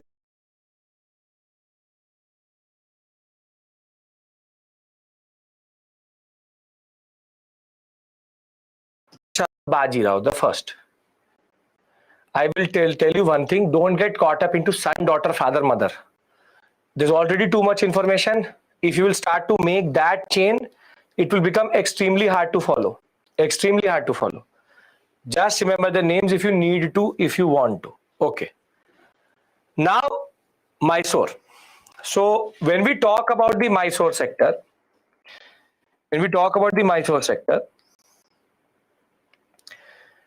the most unfortunate part of Mysore is that basically it is surrounded by all states which don't like it. So you have Carnatic here, which has a conflict with Mysore. You have the Hyderabad state here, which is again problematic. There's a small area called Travancore, which is the nothing but Kerala coast. Travancore is also became independent over a period of time. And very simply, you have the Marathas who are here. And Mysore maximum, I'll make it in a different color. See, Mysore maximum could go till this area. And the presence of Hyderabad, the presence of Carnatic, the presence of Travancore itself, and the Marathas meant that basically there is a lot of lack of unity in this area. Major lack of unity in this area, because when it comes to the Mysorean sector, they are the first and the only ones to realize the presence of the British being not a good thing. But again the British will be very smart and very quick to realize that they can literally play the Hyderabad and the Mysore sector, the Maratha and the Mysore sector, the Carnatic and the Mysore sector, the Travancore and the Mysore sector. And again, they will literally do wait and watch here, except for in the second Anglo-Mysore war, very briefly, where all three will come together. There will be only English plus all these powers versus Mysore. Mysore was always outnumbered. And the context is very simple. Before the first Mysore war will happen, Treaty of Salbai has already been signed. And under Treaty of Salbai, the Marathas and the English are already under an understanding that they will help each other. And the significance of Mysore is that with the death of the Mysorean state, which is Treaty of Seringapatam, the only second hope for India will be lost in the form of Tipu Sultan and Hyder Ali. So firstly, do you understand the dynamics of this area? That basically Mysore has conflicts with all its neighbors and nobody is really together. Can we agree to these things first? Everyone? This thing is clear?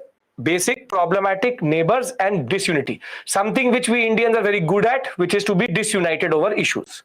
Very good. Now.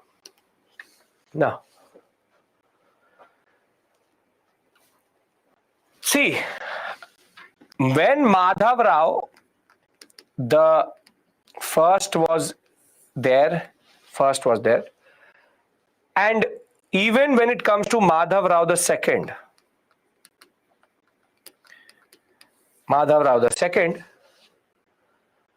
they were the Marathas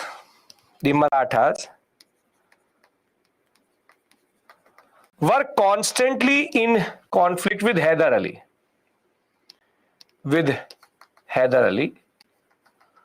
Over certain territories. So they are technically natural enemies in a way.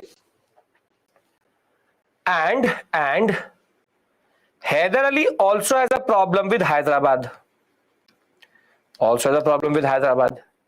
So basically, there is a very explosive situation in this area. But the importance of Hyder Ali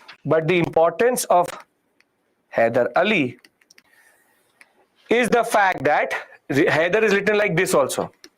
Hyder Ali also written same thing. Hyder Ali is also written like this. Both spellings are correct.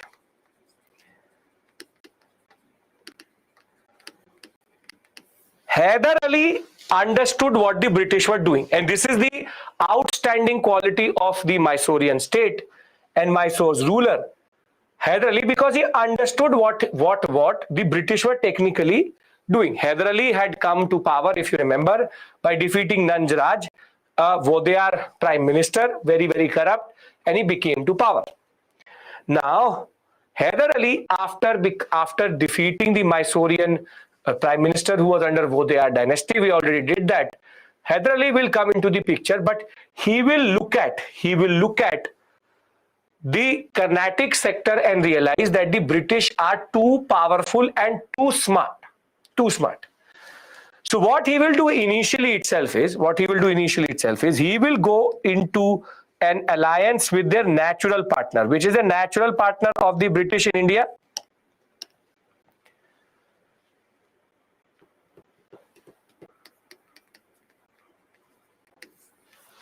The French. So Hyder Ali will start to go into an alliance with the French, and Hyder Ali himself will start to realize that the strength of the military of the British comes from its modern weapons. So we also need to go for modern weaponry. So there was also this basic concept which is there, that Mysore and French were always together, and there was an understanding here. And basically, the English never were comfortable with this relationship. The English were never comfortable with the relationship. It's a relationship of your enemy is my enemy, your friend is my friend. Basic point is that Mysore now looked towards the French, and the French were happy to help Mysore because English were expanding in this area, and Hyder Ali understood that. Hyder Ali understood that. And simple point is, very simple point is that the French were happy to help Hyder Ali. So there are two basic points, which is Hyder Ali does not have a good relationship with his neighbors, and the French are happy to help Hyder Ali. These 2 points clear, everyone. Because then the scene is set. Simple point, simple point, simple point. Hyder Ali is gone into an understanding with the French. They are happy to help each other because they have a natural enemy, common enemy, English. And simple point is that there is a lot of conflict in and around the sector of Mysore. So let's discuss then the first Mysore War. Now there are 4 of them. As always, we will discuss all of them together, and thereafter we'll go into the PPT itself. Hyder Ali was the successor of Vodaya Chikkadevaraya Vodayar after defeating Nanjaraj, the Prime Minister. He usurps power, is a successor state in that sense. Now, see, the first Mysore War was technically the British and Hyder Ali checking each other out, which is that basically there will be certain fortifications which the English will do in the Carnatic and Hyderabad sector, and they will do it in such a way so as to provoke a response from Mysore or Hyder Ali. And very simply, the first war will be fought over nothing. They will fight a war over nothing at all. Zero, nothing. Which is they will fight over these fortifications, but Mysore, with the help of the French, will match the British. And basically this war will go on for 1.5 years with no result. So Hyder Ali will say to the British, why are we wasting our time? Let us go for a truce. Let's go for a truce. And basically the war will end with what is called the Treaty of Madras. Treaty of Madras. Truce means nobody wins, nobody loses. Nobody wins, nobody loses. And the Treaty of Madras, there is an agreement between Hyder Ali and English to help each other. So basically the English wanted to check the power of the Hyder Ali or Mysore sector. They will literally provoke Hyder Ali for a response. They will fight over these fortifications, and Mysore state will match the British. And for 1.5 years, they will pointlessly be at war. And thereafter, Hyder Ali will go say to the British, what's the point of this war? We are not going to go forward or backward. Let's take a draw.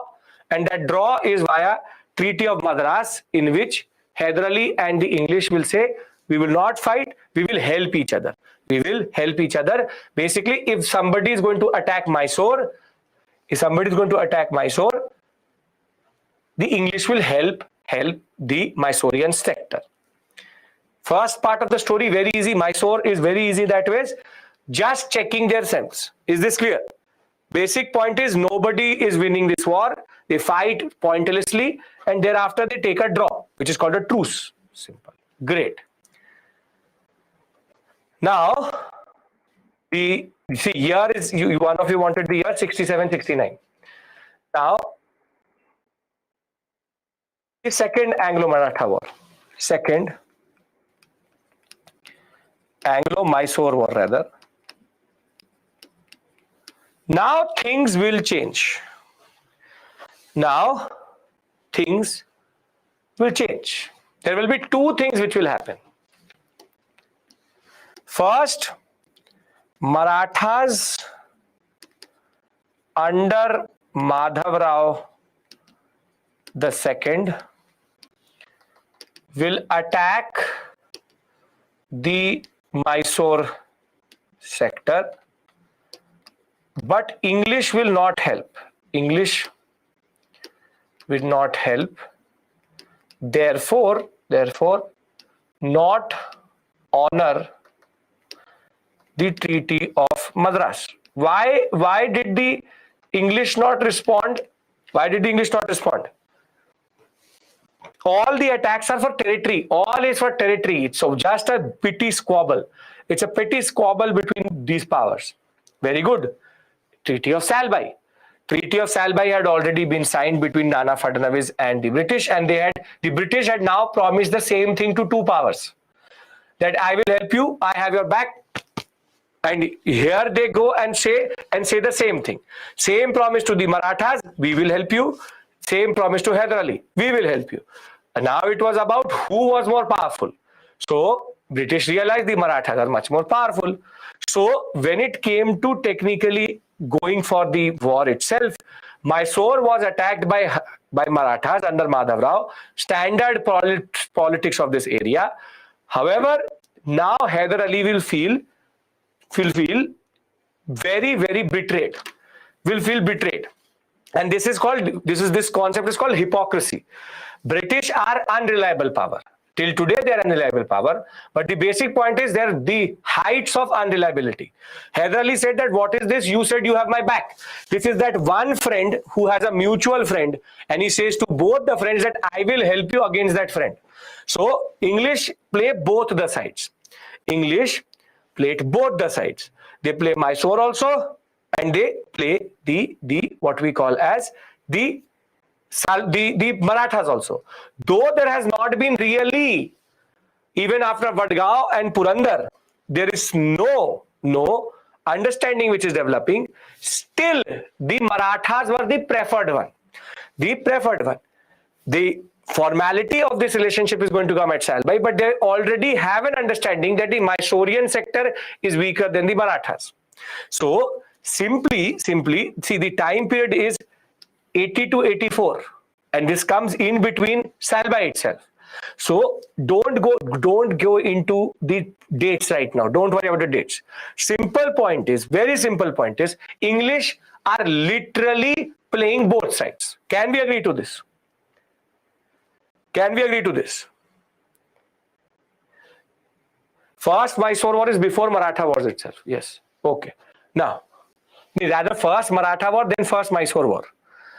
Okay. Now, see, first Maratha War happens, they go into Salbai. First Mysore War happens, they go into Madras. Both treaties are identical. Both treaties are identical. Kiran, I'll give you the trick for that, don't worry. Both treaties are identical. I will help you. That is the treaty. I will help you. I will help you. I will help you. That is a basic point. Now, Marathas attack Mysore. Hyder Ali feels betrayed. And there will be something which will happen in America. In America, there will be a war between Britain and America, which is called the American War of Independence.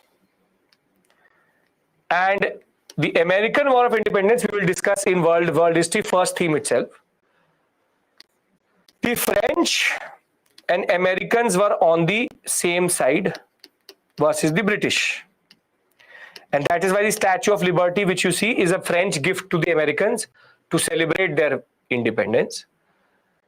And we'll discuss the colonization of America and everything. That's a separate story altogether. Britain was America was a British colony, and now they are fighting for their independence since 1776 till 83. They are fighting for their independence. And basic point of the matter is the French are involved in this story. Now, if the French are involved in America, will there be tensions between the French and the English? Somehow the French and English are always on the opposite side. That is the story before First World War. After First World, always together. Yes.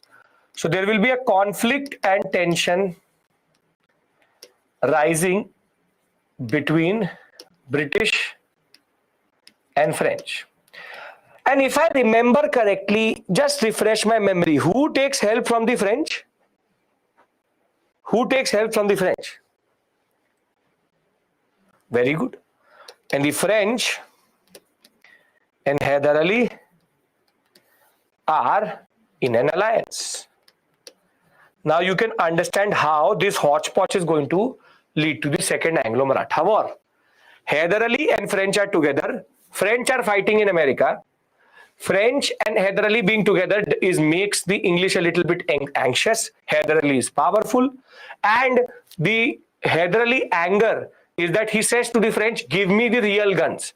I don't want these small chutmut guns now. I want proper rifles to be produced in Mysore, because I will hit the head of the English because they did not honor their part of the Treaty of Madras. So now, very simple, basic point is there is rising tension and both rising tension. And very simply, it is this tension which will spill over the American War of Independence based tensions will spill over into India. And now the English will capture, and they were the first aggressor, and they will capture a place called Malé. Will capture Malé, a French and Mysore understanding area, and this will trigger the war. This will trigger the war. And basically, the Second Anglo-Mysore War, the problem is going to be French turned out to be useless. Nothing new. Mahe and Malé are different. Mahe and Malé are different. Mahe is Malé different. Malé is different. Mahe is different. First Malé, then Mahe. Don't worry about it. They're both different. Does this come as a surprise to us?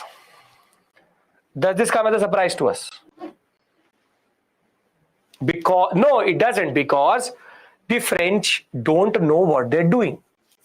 They are happy to give the guns, but because they can't take decisions in India and they have to go to France to take decisions, Rahul, the problem is they are a government funded company, have no autonomy. And I will prove to you via world history, French are always useless. French are one of the most useless powers across the world. The basic point of the matter is, Subrana, I will tell you what to do with that, don't worry. The simple point of the matter is, the French messed up their own revolution. So, you see, very simply, American War of Independence based tension will come to India. British will capture Malé, which is not Mahe. Mahe is separate. Malé, and that will trigger the war, and that in turn would lead to the Second Anglo-Mysore War starting. But Hyder Ali will very quickly start to lose because of the fact that the French were of no purpose to him. The French helped the Americans. Again, a very foolish move on the French side. Somehow, the French thought that if the Americans will be given independence, the Americans will write their property to the French. Americans are opportunists beyond exception itself. But that technically does not happen. So the French lost in that sector also. The basic point of the matter is the French, which is Suffren, the person who was helping Hyder Ali, Suffren will be recalled back, And simply, English, the Marathas, even Hyderabad will take this opportunity, and in the second Anglo-Mysore war, Hyder Ali will unfortunately lose his life. There will be two major setbacks to Mysore. Hyder Ali will lose his life. Tipu Sultan will come into the picture. However, what is called the Treaty of Madras, or the Treaty of Mangalore, the problem is that there will be major setbacks in the territorial dimensions of Mysore. So the basic point is, first is the British basically checking the power of Mysore, and simple point is that the second is also equally matched. Second is also a draw in a way. However, Hyder Ali will lose his life and the French will turn out to be useless. Is this making sense? So the wars are not as complex as the Maratha wars, not a lot of people involved. It's just that somehow Mysore had the worst alliance partner, which is French. Simple, first aggressors English, and the war goes in the English way, goes to a truce, but Hyder Ali is technically not able to survive the battle. Is this clear? I will give you the nitty-gritty of it, don't worry. I'm just asking you to understand the basic points here. Why it started? Because the English did not like the relationship between the French and Hyder Ali. Okay. Now.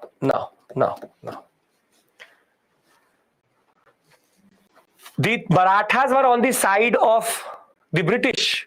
See, it is what we call as everybody was ready to cut the cake called Mysore. So when it was about attacking the Mysorean sector, everybody was ready to fight. Be it the Carnatic, be it the Maratha sector, everybody. It is always the British plus these powers versus Mysore. What is Treaty of Mangalore? As I said, Treaty of Mangalore is the truce in which they actually come to the understanding of giving each of themselves basic territory back. However, this is not signed. This is only signed in a very, very dangerous context in which Hyder Ali is going to lose his life. Can we agree to this? The nitty-gritties I will give you. Basic point is, first does not make sense. First is just checking the power. Second is English trying to defeat the Hyder Ali sector before they could become too big. Is this clear? Can I move to the next? Okay. As I said, I will give you the whole story. See, this is the Mysore sector. And I told you that it has all these powers around it. They all will be happy to cut Mysore as much as possible. Okay, now. See, I'll do one thing. I'll read these two out to you because there are four, then it will become too much to manage. Right. Anglo-Mysore wars were a series of wars fought over the last 4 decades of 18th century. And it was between the Madras sector, which will in turn lead to the Madras presidency being created in the end. Simple point of the matter is, under Madhav Rao II and Madhav I itself, Mysore and Marathas were always under fighting, and huge sums of money had already been exchanged between the Marathas and Hyder Ali. But once Madhav Rao will die, Hyder Ali will become extremely active in this sector. So there is already a tension-based relationship between these two. Thereafter, the first Anglo-Mysore war is based on the relationship between Hyder Ali and the French. English encroach and fortify some areas of the Mysore territory. This is all deliberate. Hyder Ali already had territorial disputes with Arcot, which is Carnatic, and the Marathas. The war will go on for 1.5 years without any conclusion, and they will go into a treaty which is called the Treaty of Madras. In this, they agree to exchange each other's territory, and the Mysore and Madras sector agree for mutual help in third-party aggression. Is this clear? First war is very easy. There is nothing here. We will help each other. Hum bhai bhai. Everybody is together. No issues at all. Can we move to the second one? It was a war which was fought without reason. The English just wanted to check the power of the Mysorean sector. Okay. So, very happy family. We will help each other. You and me are brothers. We will help each other. Same thing. The British go and say to the Marathas also. We will help each other. Right? Now, the second Anglo-Mysore war, there are multiple triggers. First is that when Mysorean sector is invaded by the Marathas, the British did not help. British encroachment and again tried to enter into Mysore sector. The French provided very important military assistance, saltpeter, guns at what is called through Malé. Malé is a very important island through which they routed to Mysore. American War of Independence will break out and the French will start to help Hyder Ali even more. And now the British will preemptively capture Malé in 1779, therefore triggering the war. Now, very simply, English won over the Marathas through the Treaty of Salbai. By 1781, Coote defeated Hyder Ali at Porto Novo. English also bribed the Nizam to give some areas of Guntur into them itself. French were helping under Suffren. But the problem is two major setbacks will happen in this story. First, Hyder Ali will die in 1782 and Suffren will be recalled. The French are technically useless because they recall Dupleix also, they recall Suffren also. So the Treaty of Mangalore will be signed, under which both sides will call it a truce. Each will give each other territory back. British will now say, I will be neutral in this area. And basically, the British now are showing that they are very interested in this sector. But the major setback is Hyder Ali has died. When you read it, it is equally simplistic and straightforward. Right? First and second Anglo-Mysore war, come on. There's no complexity here. Suffren is the governor who helped them. Is this clear? Can I move on? Second is nothing to, they all fight preemptively. They're just fighting preemptively. Nothing more, nothing less. Okay. Now comes third. Third is the more interesting one. Third Anglo-Mysore war, and this is Tipu Sultan. Now he is in the picture. Well, British promise a lot of things, never go as forward. This is the British till today. Never trust a Britisher. When did I say trust a Britisher? Never. We'll discuss Viceroy and all, Rahul. Don't complicate. That is 1858. Never trust a Britisher. Beat Madras, beat Mangalore, all are dramas. Nothing at all. Now, the Anglo-Mysore War, third Anglo-Mysore War, is based on a very interesting series of events which is going to happen. Now you see, there is a state called Travancore here. Come on, tell me, there's a Travancore here. Yes, Travancore is here. Now Travancore controls this coast. This coast is controlled by Travancore. However, technically Travancore was Tipu Sultan's subsidiary power, in the sense that Travancore needs to take any form of decision in consonance with Mysore. This is called feudatory politics, or what we call as, they are not just that Hyder Ali is the overlord. is the larger power to which Travancore has to agree to. Now, there were two settlements here. Which the Dutch controlled. Very small settlements. And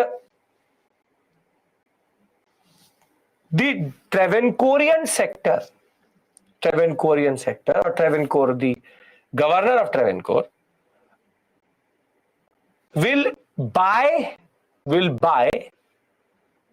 these territories from the Dutch. Dutch were ready to sell it. They don't have any interest here now. And the Travancorean governor will not take permission of Hyder Ali before doing anything. Will not take permission of Tipu Sultan before taking this decision. And this in turn will infuriate Tipu Sultan. And Tipu Sultan will say, with whose permission did you buy or sell this territory?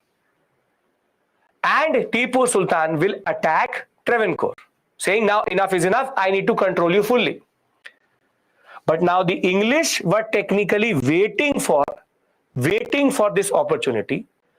As soon as the Travancorean sector is attacked by Mysore under Tipu Sultan, the English, the Marathas, the Hyderabad sector, the Carnatic, all four come to the assistance of Travancore. And this in turn becomes the trigger for the third Anglo-Mysore war, which is going to be extremely disastrous for Mysore, in what is called the Treaty of Seringapatanam. The simplest point is, and I'll tell you the areas which we are talking about. There is the Jalkotal sector and Cannanore, which are two Dutch areas in and around Kochi. And Travancore is going to purchase it, but they will not ask Tipu Sultan, because Tipu Sultan technically controls Kochi. So this will be seen as a breach of the sovereign rights of Tipu Sultan. Tipu Sultan will declare war on Travancore, and now it will become the English plus the Marathas plus the what we call as Carnatic and plus Hyderabad coming to the help of Travancore, and they will fight Mysore. Are you understanding the trigger here? Very simply, Travancore is considered an extension of the Mysorean state, specifically Kochi. Any decision at Kochi will be taken with the consonance of Tipu Sultan. Travancore becomes oversmart, buys two territories from the Dutch, which fall under Kochi, without asking Tipu Sultan. Tipu Sultan attacks Travancore, and now this is used as a pretext for the English to now go for the final push and take Mysore. And you see how Mysore will always be outnumbered when it comes to alliance partners. Mysore will have the French, but you know how good the French are at war. Is the pretext clear? Reason is very simply Travancore's transgression and English opportunistic move to now take Mysore on the pretext of helping. See, according to the English, they're helping Travancore. They said that this Mysore is harassing Travancore. So I will come and help Travancore. Basically, it's a politics between, this is not called ring fence. Please don't use these words right now. It's a politics. It's basically husband and wife fighting in the house, and the neighbor called the British saying that I want to protect the wife. You're getting my point? This is a dispute between Travancore and Mysore. But now the British say, no.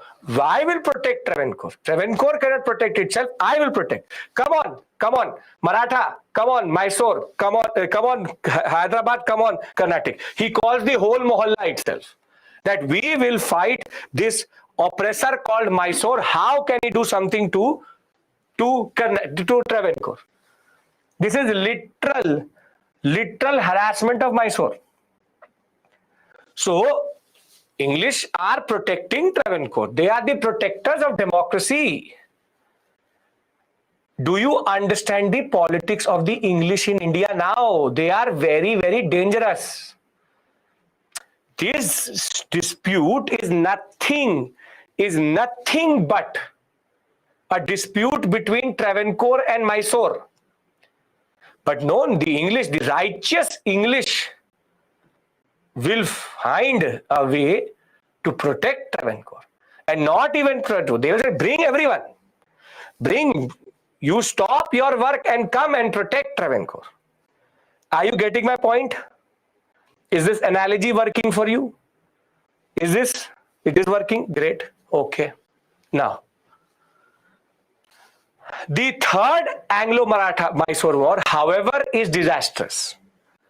Why? Because Tipu Sultan, though he had the French, even the Arabs, and even the Ottomans on his side, the common thing between each of them is that the Ottomans are also useless, the Arabs are also useless, and the French are also useless.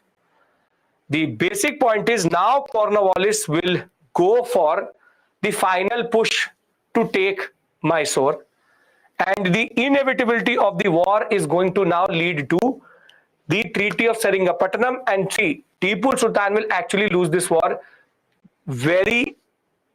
in a way that he will never be able to revive back. Tipu Sultan defeated the French under General Meadows.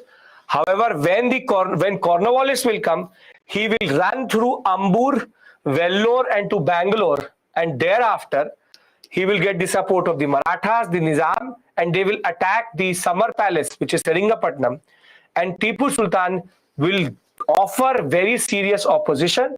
However, he will lose this battle, and this will in turn lead to what is called the Treaty of Seringapatam. Treaty of Seringapatam, very simply, Nizam, now you see how the cake called Mysore will be cut and everybody is going to get something. Nizam says, I want the Krishna to Pennar region. Okay, so Nizam gets Krishna to Pennar region. The war damages of 3 crore rupees was taken from Tipu Sultan. English are obsessed with money, that we already know, have to pay to the shareholders.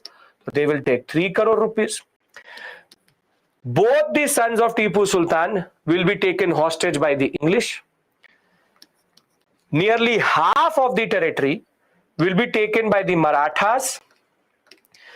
Bharmal, Didgul, and Malabar will go to the English, so the English take territory also. They will take territory also. And the Marathas will be given the territory from Tungabhadra. So this is Mysore literally getting cut by these powers for their own advantage. Literally. English want money, they took it. They took some area also. Maratha said, I want Tungabhadra to this, take it. Carnatic said, we want this, take it. And Hyderabad said, I want something, take it. This is the problem. This is the problem. What is the problem in this story? You tell me. What is the problem in this story? The English were here for profit. But what are the others doing? Carnatic gets a small area, not a lot, already a power under the British itself. This is called divide and rule at its highest point. There is either further division, they are not understanding what is happening. They think English are, see, the problem with our Indian rulers is they think that the English are like the French. But they forget that the English are much, much smarter than the French. They thought that the English are like the Portuguese or like the Dutch. They will come, they will trade, sell off and go off. But the English were not going to go. Basic point of the matter is, this is the problem with India at this point of time. Disunity at the highest peak of anything. When you are dividing yourself in that sense, what is the point? And from this, Tipu Sultan will never be able to recover back. He will never ever be able to recover back. Are you getting the gravity of this situation? Because this is what the UPSC is asking. How is that the British with 100 Britishers were able to capture all of India? They were able to capture all of India because they played us. They literally played us against each other.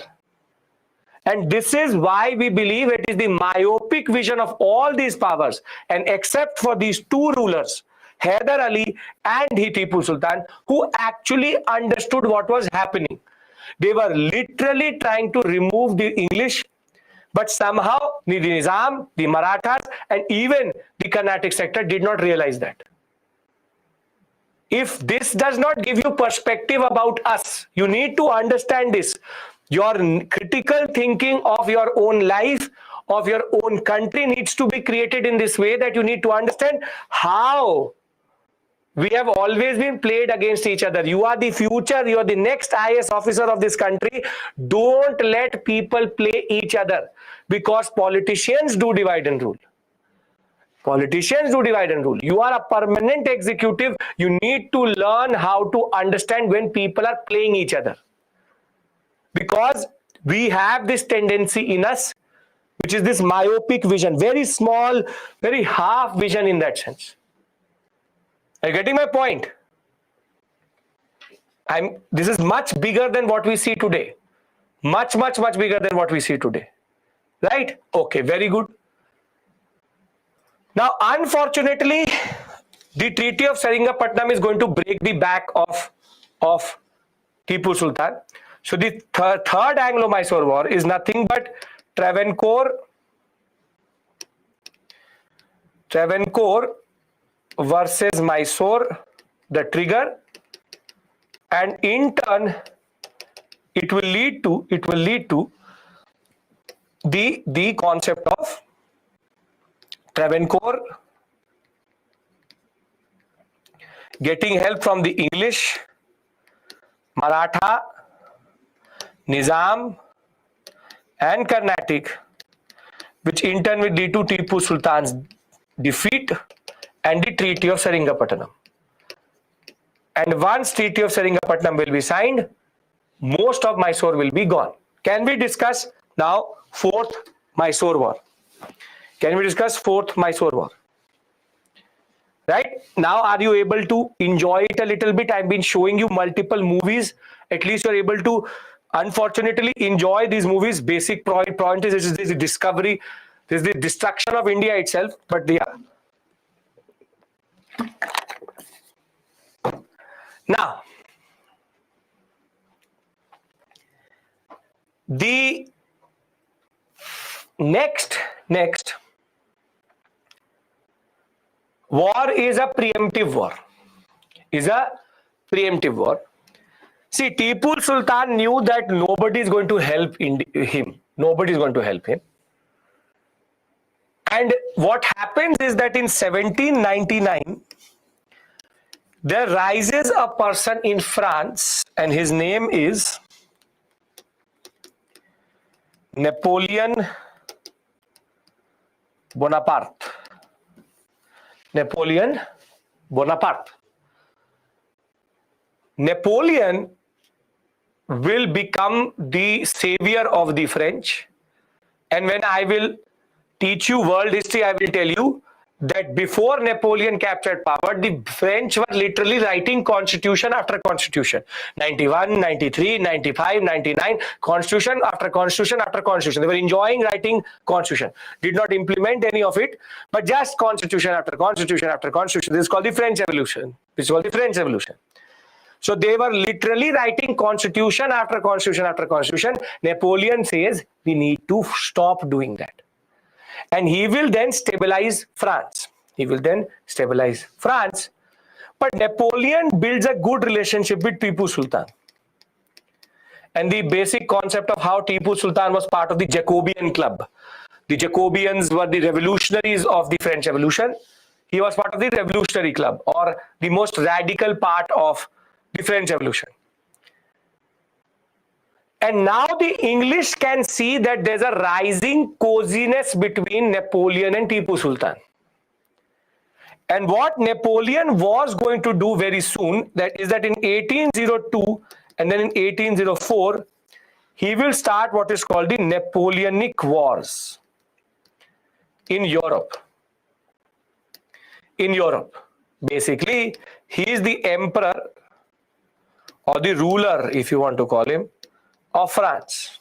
I don't want to do French Revolution with you here, but basically he becomes the ruler of France or emperor of France in 1802, 1804. But this connection between Tipu Sultan and Napoleon Bonaparte is something which does not go well with the British. They're not able to digest this fact very well. And basically, based on this rising coziness between Napoleon, who was giving now arms and ammunition to Tipu Sultan at a new rate, the English will intervene via the Fourth Mysore War, and they will now annex Mysore fully. They will now annex Mysore fully. Basically, the trigger for the Fourth Anglo-Mysore War is nothing but that between 1790 and 99, English and Tipu Sultan were recouping their losses. However, Wellesley became the Governor General in 1797, and the British were now embroiled or fighting the French already, a war which will be over in 1802, but then will start in 1804 again. And basically, there's a communication between Tipu Sultan and Napoleon, which the British will be able to find. They will be able to intercept a communication between Tipu Sultan and Napoleon. And now Wellesley will lose his mind. The British will start to sweat in India. No, can't let Napoleon help Tipu Sultan. Can't let Napoleon help Tipu Sultan. Wellesley did not used to sleep. Napoleon. And they want a solution to that. And the solution is going to be what we call as the Fourth Anglo-Mysore War.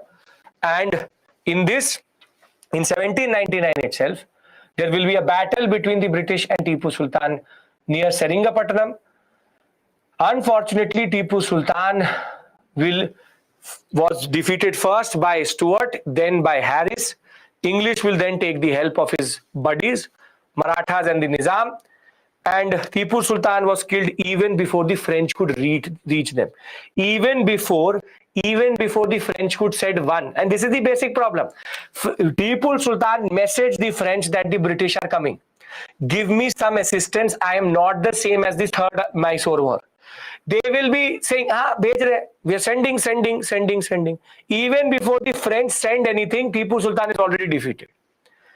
And this is why by 1799, British won the Battle of Seringapatam under the brother of Lord Wellesley, Arthur Wellesley, and the British will now take possession of Wayanad, Coimbatore, Dwarvapuram, Seringapatam, Kanara, and take everything what the Mysore sector has.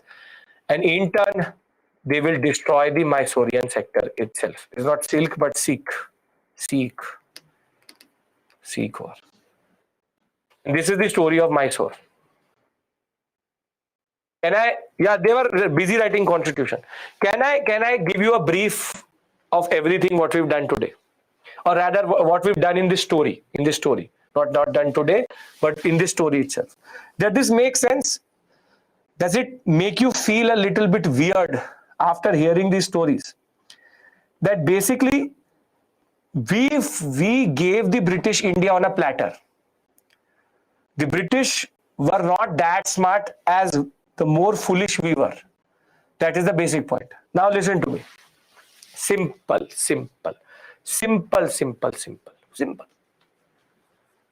I've done 2 wars with you, right? I've done 2 wars with you. I've done Maratha and I've done Mysore. In a way, there is a connection between the two also. There's 1, 2, 3 wars here. There's 1, 2, 3, and 4 wars here. Right? Now, first war happens because of whom? Let's revise. Because of Raghunath Rao. Very good. Because of Raghunath Rao. Right? Second war happens because of Baji Rao II.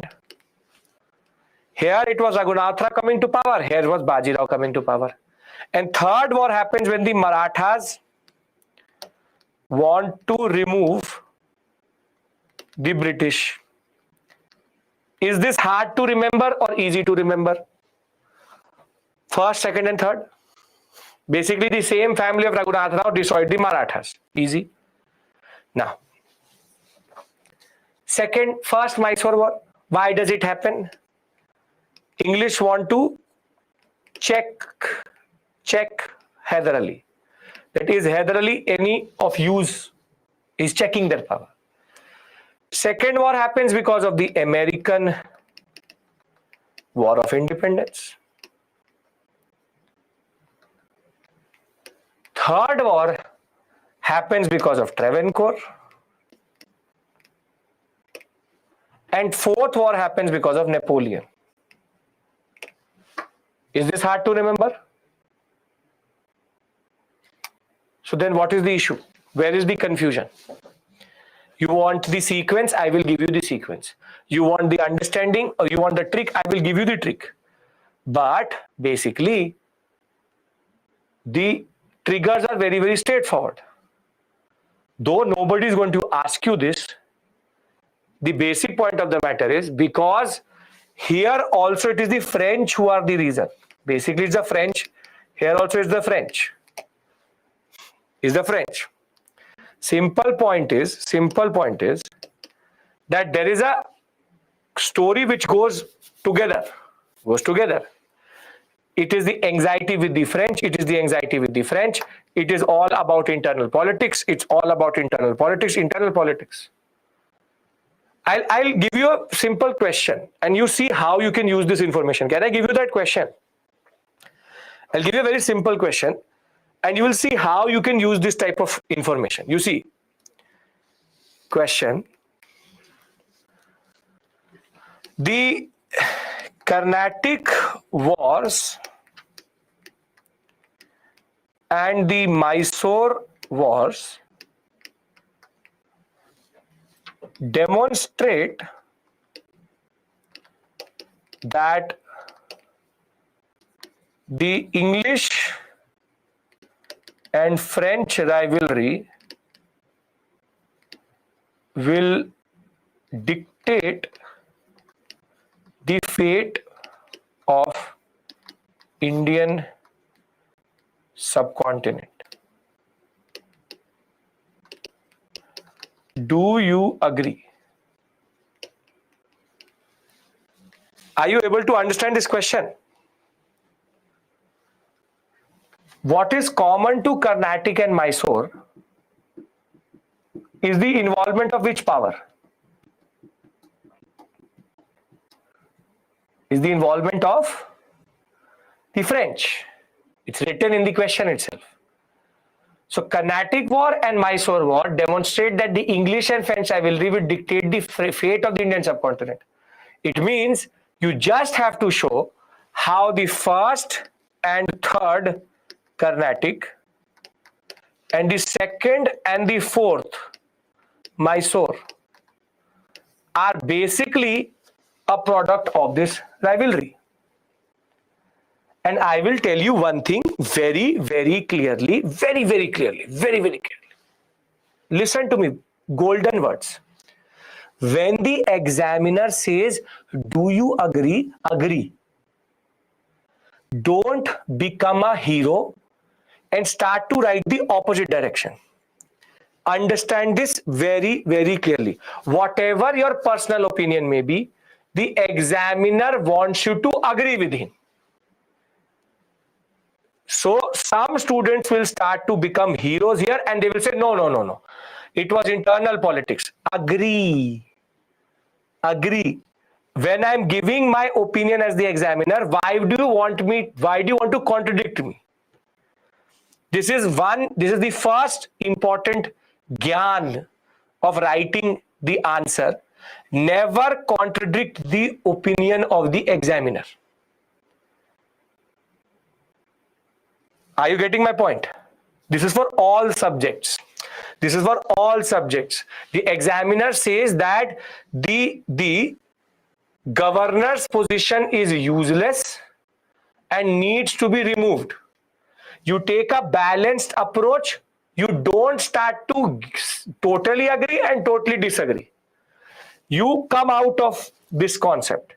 Here also you have to, in history, when you have justify, agree, and the statement is very elaborate, agree. Support the argument if it is not too extreme.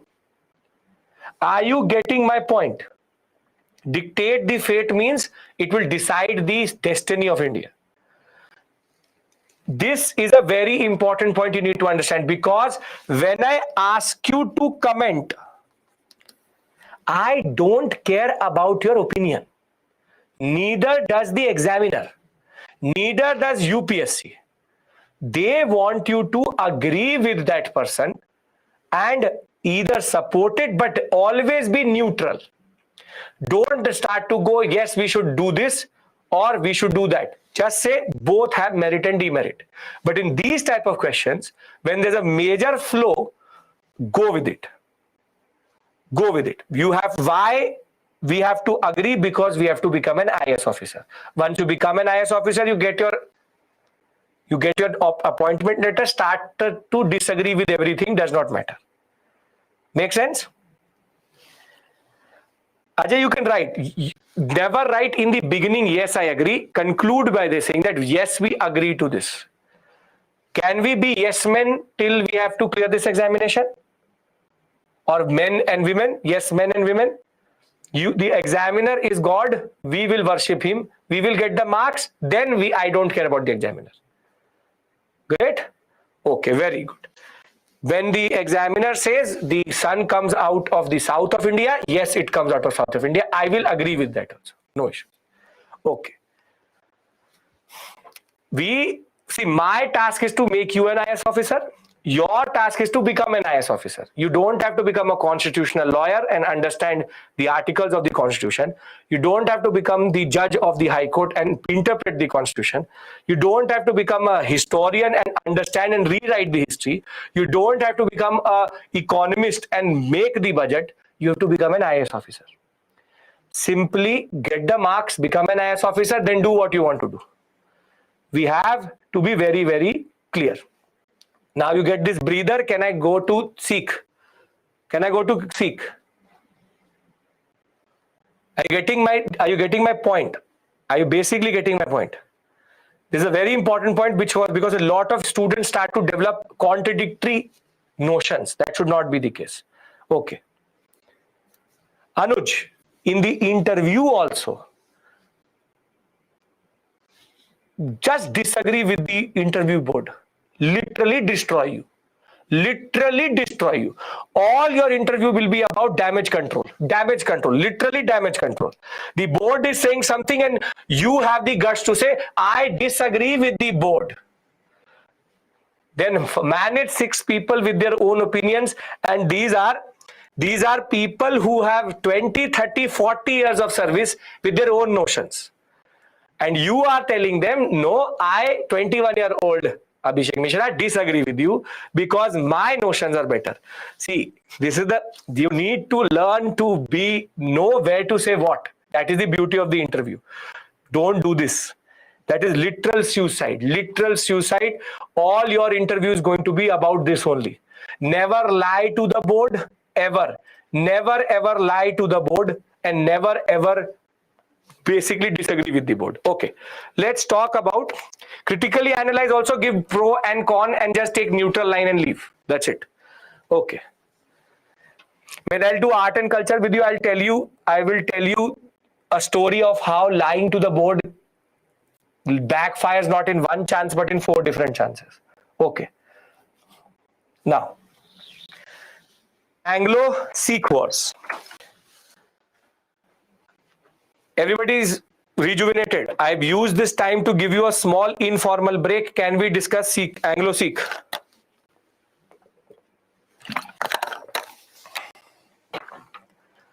Right. See, Sikhism is something we will again discuss in medieval India. The rise of Sikhism, how Guru Nanak will start it. Thereafter, the contribution of different gurus, the controversy between Har Rai, Har Kishan, Ram Rai. The basic conclusion, subsidiary lines, Prashant, I will do once I've done wars. The basic conclusion which you need to right now understand is that Sikhism is a religion, yes or no? Sikhism is a religion? Yes. Okay. And the group which protects Sikhism is called Khalsa. Khalsa. If Sikhism is India, Khalsa would be the army. Basically, it is a group of Sikhs who protect Sikhism. Guru Gobind Singh created it once he lost all of his 4 sons to the Mughal conflict and realized that Sikhism needed to be protected. He also made the book, the Guru Granth Sahib, the eternal Guru. Sikhism is not part of Hinduism.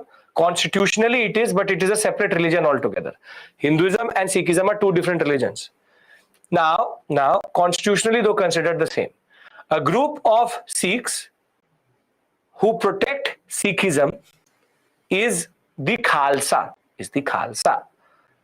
So Guru Gobind Singh created it as a form of a cadre who could protect Sikhism, and basically it was because the Mughals were threatening the Sikh religion itself, and he made the Guru, the next Guru, the book itself. That is why the Guru Granth Sahib became the eternal Guru till today, and the Khalsa went on protecting Sikhism.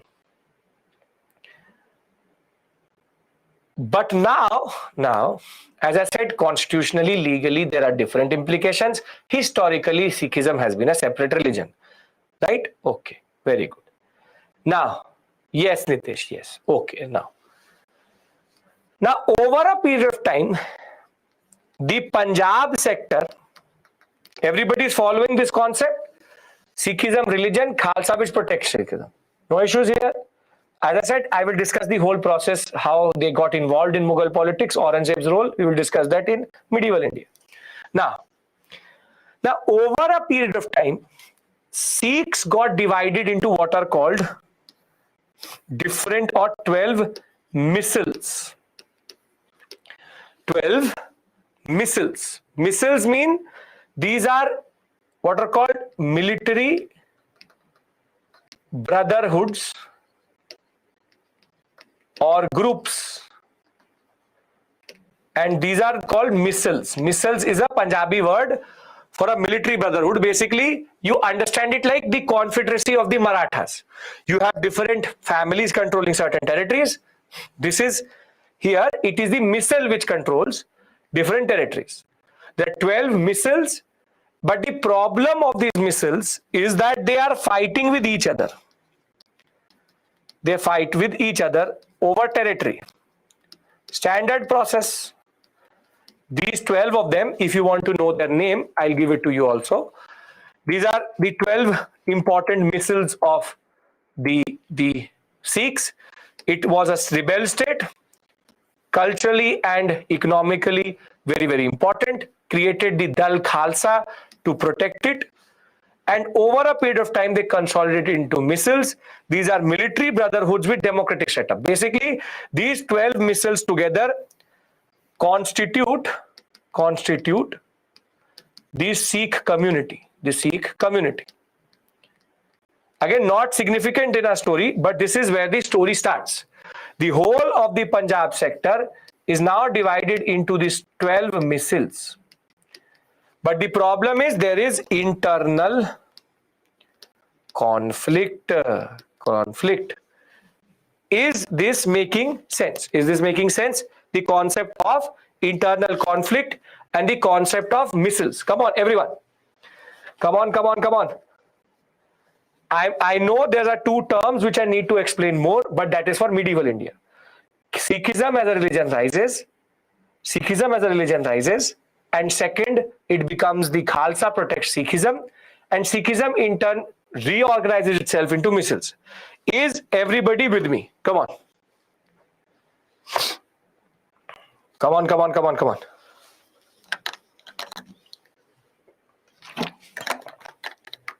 You are. Perfect. Is this clear? Right. 1 second. Great.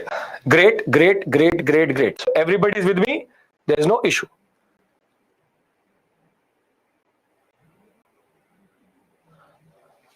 Missiles, as I said, again repeating myself, are military brotherhoods which are controlling the whole area. Now, very good, perfect. But the problem is that these missiles are weakening Punjab sector and also Sikhism. And Sikhism. Dal Khalsa, Khalsa same thing. Dal Khalsa, Khalsa same thing. There will be internal conflict because of the way they are. You don't have to learn the names. You don't have to learn the names. You don't have to learn the names. Do not learn. Do not learn. The same point of the simple point of the matter is Sikhism rises a rebel state.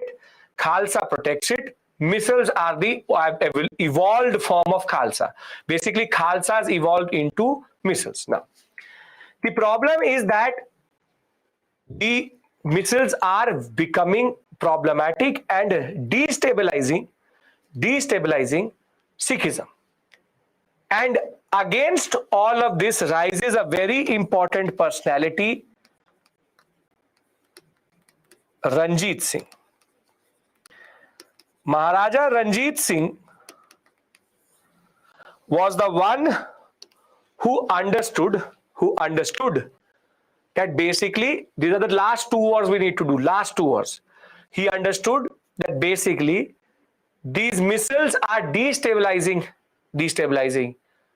Sikhism. He rises from within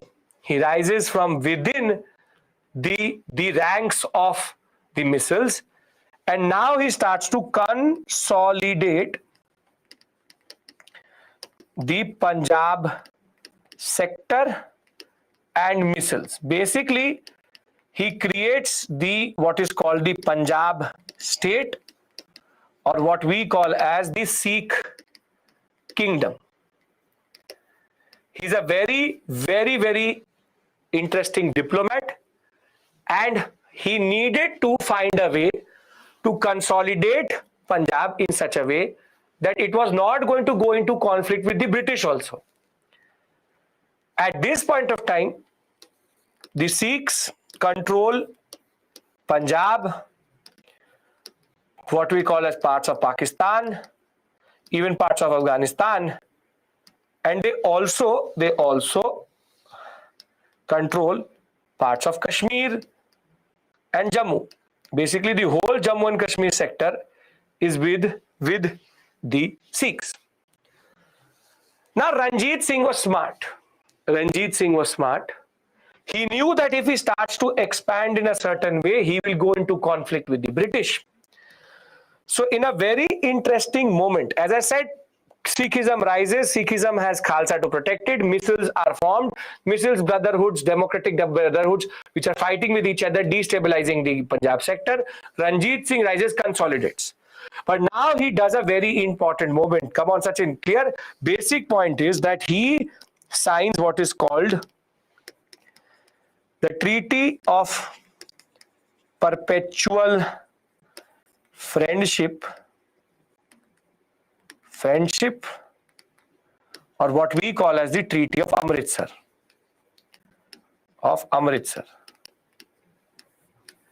The Treaty of Amritsar basically says that the Satluj River in Punjab sector will be the border of Punjab which is Ranjit Singh,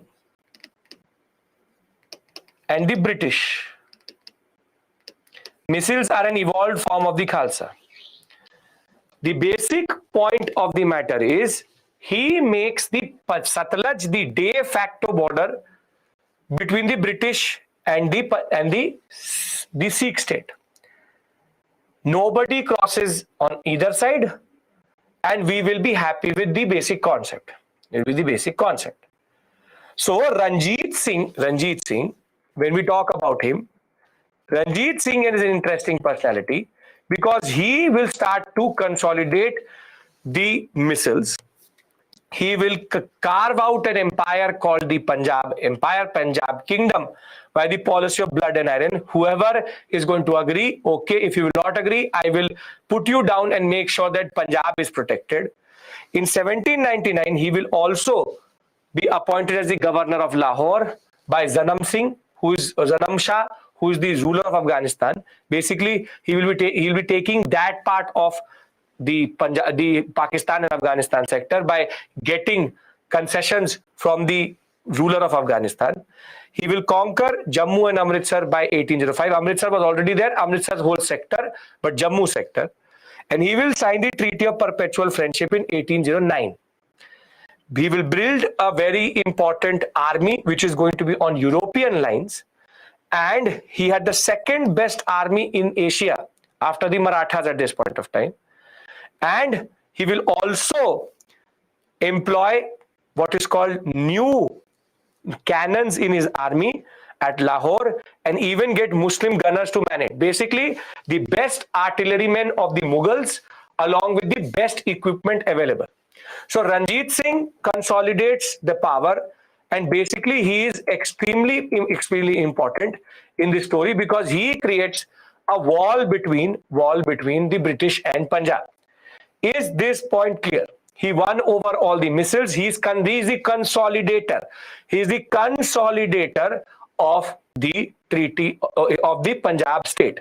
I told you I'll talk about their context. Now the context is set. Is this clear? Can I move forward? Now we'll move towards the first Sikh war. Last two wars we need to discuss. Missiles are an evolved form of the Khalsa. Yashika, I told this twice now. Now, very simple. See, till 1839, everything will be fine. Till 1839, everything will be fine. But once Ranjit Singh will die,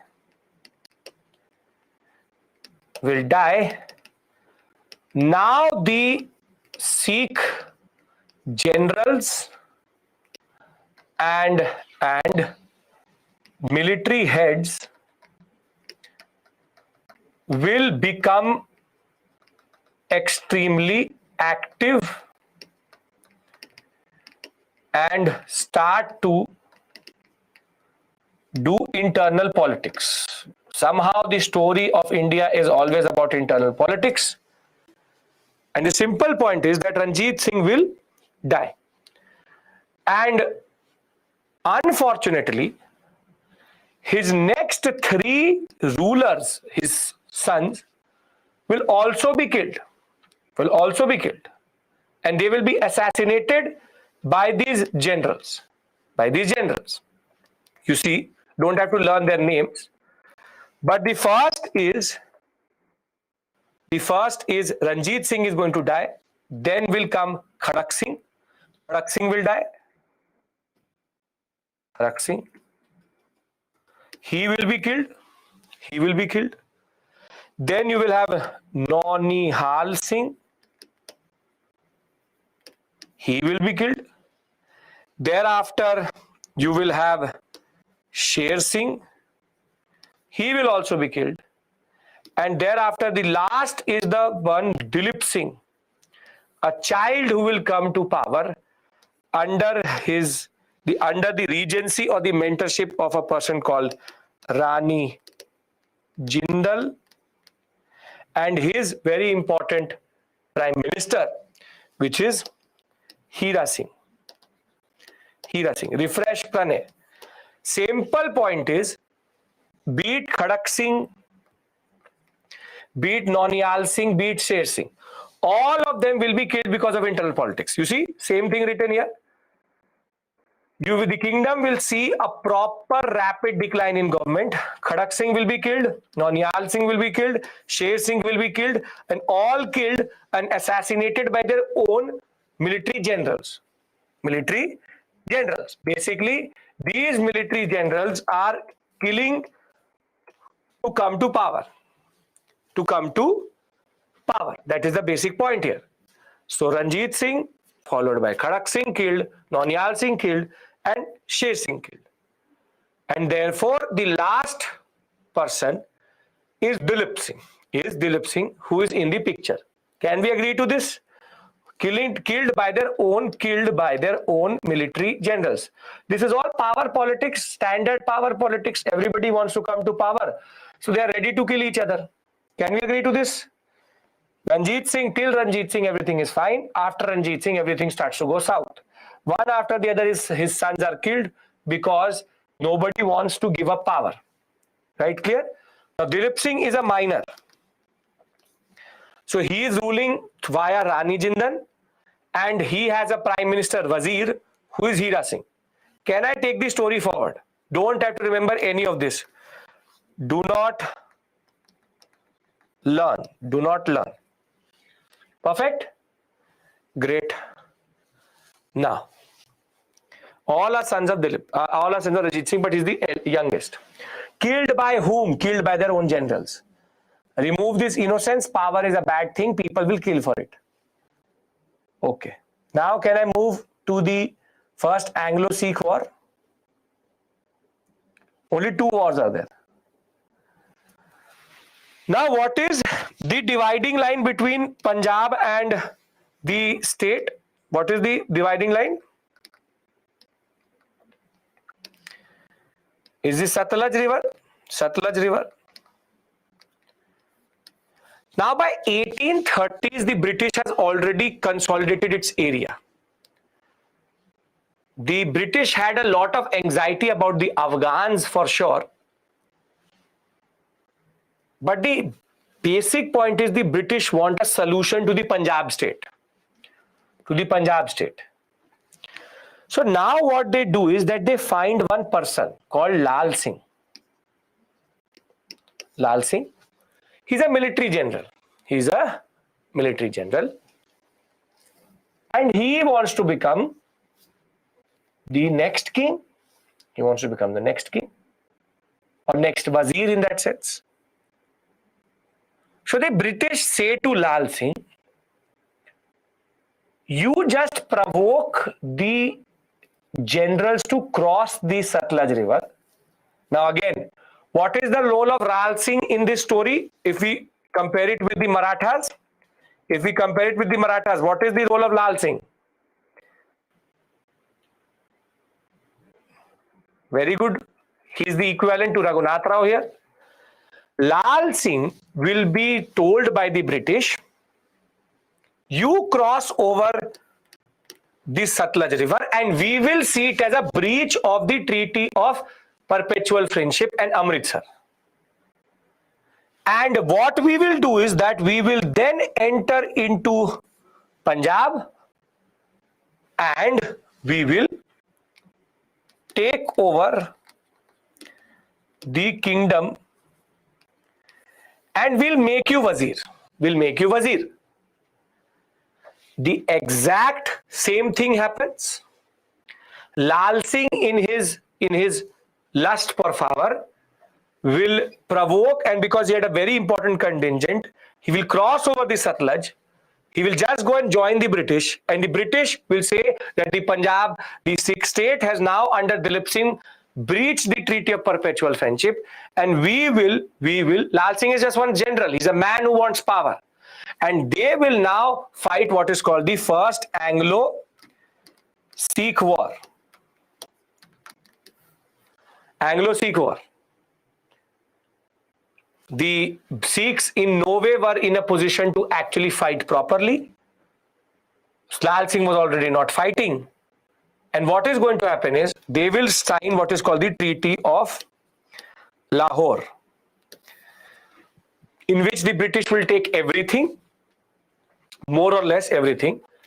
And what they will do is that they will create what is the concept of Sikh committee, which is that the British officer will have all these different misl or generals together, and this committee is going to rule Punjab.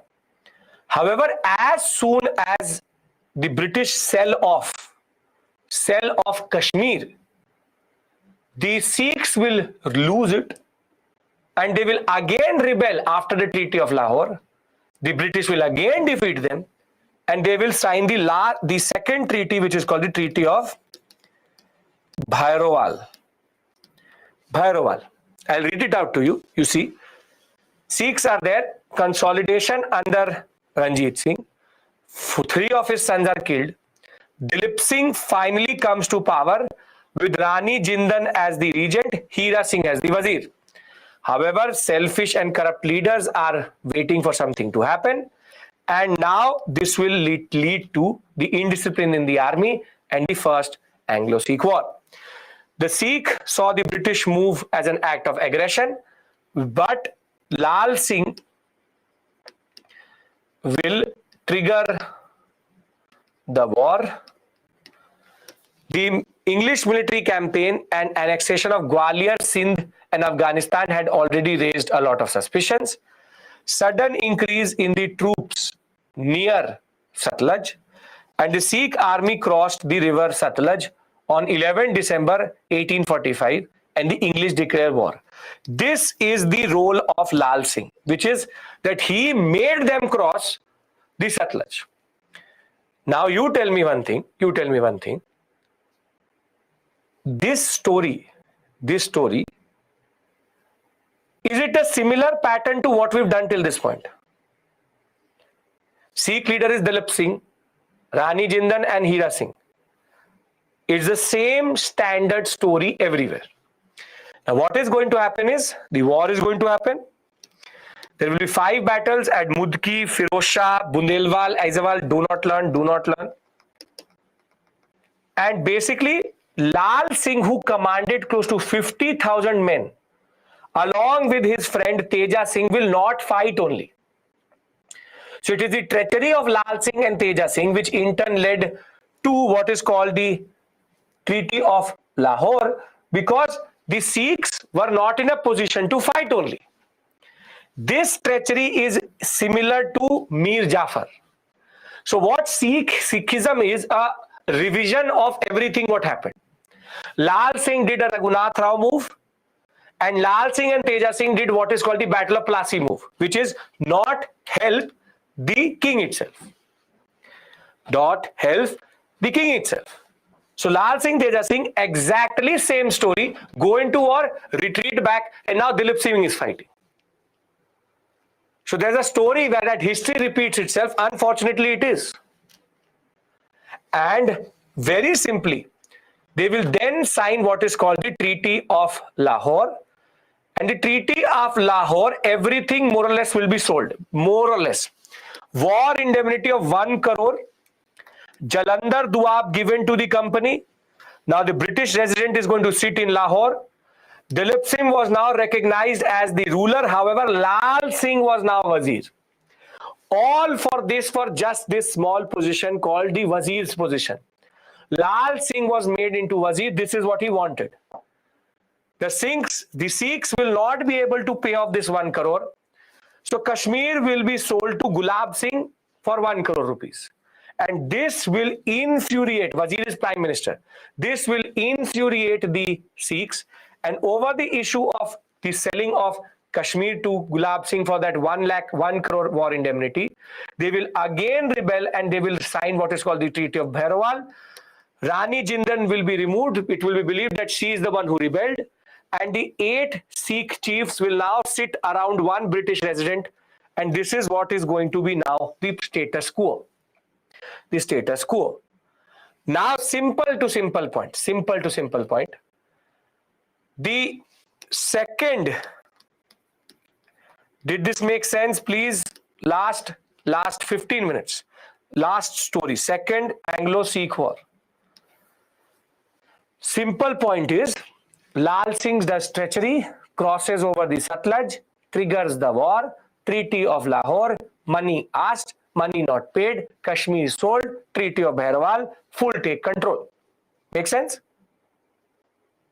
Come on. Yes? Now what is the Anglo-Sikh War? Guess what is going to be the Anglo-Sikh War? Who is Lal Singh? As I said, a general who wanted to be Wazir.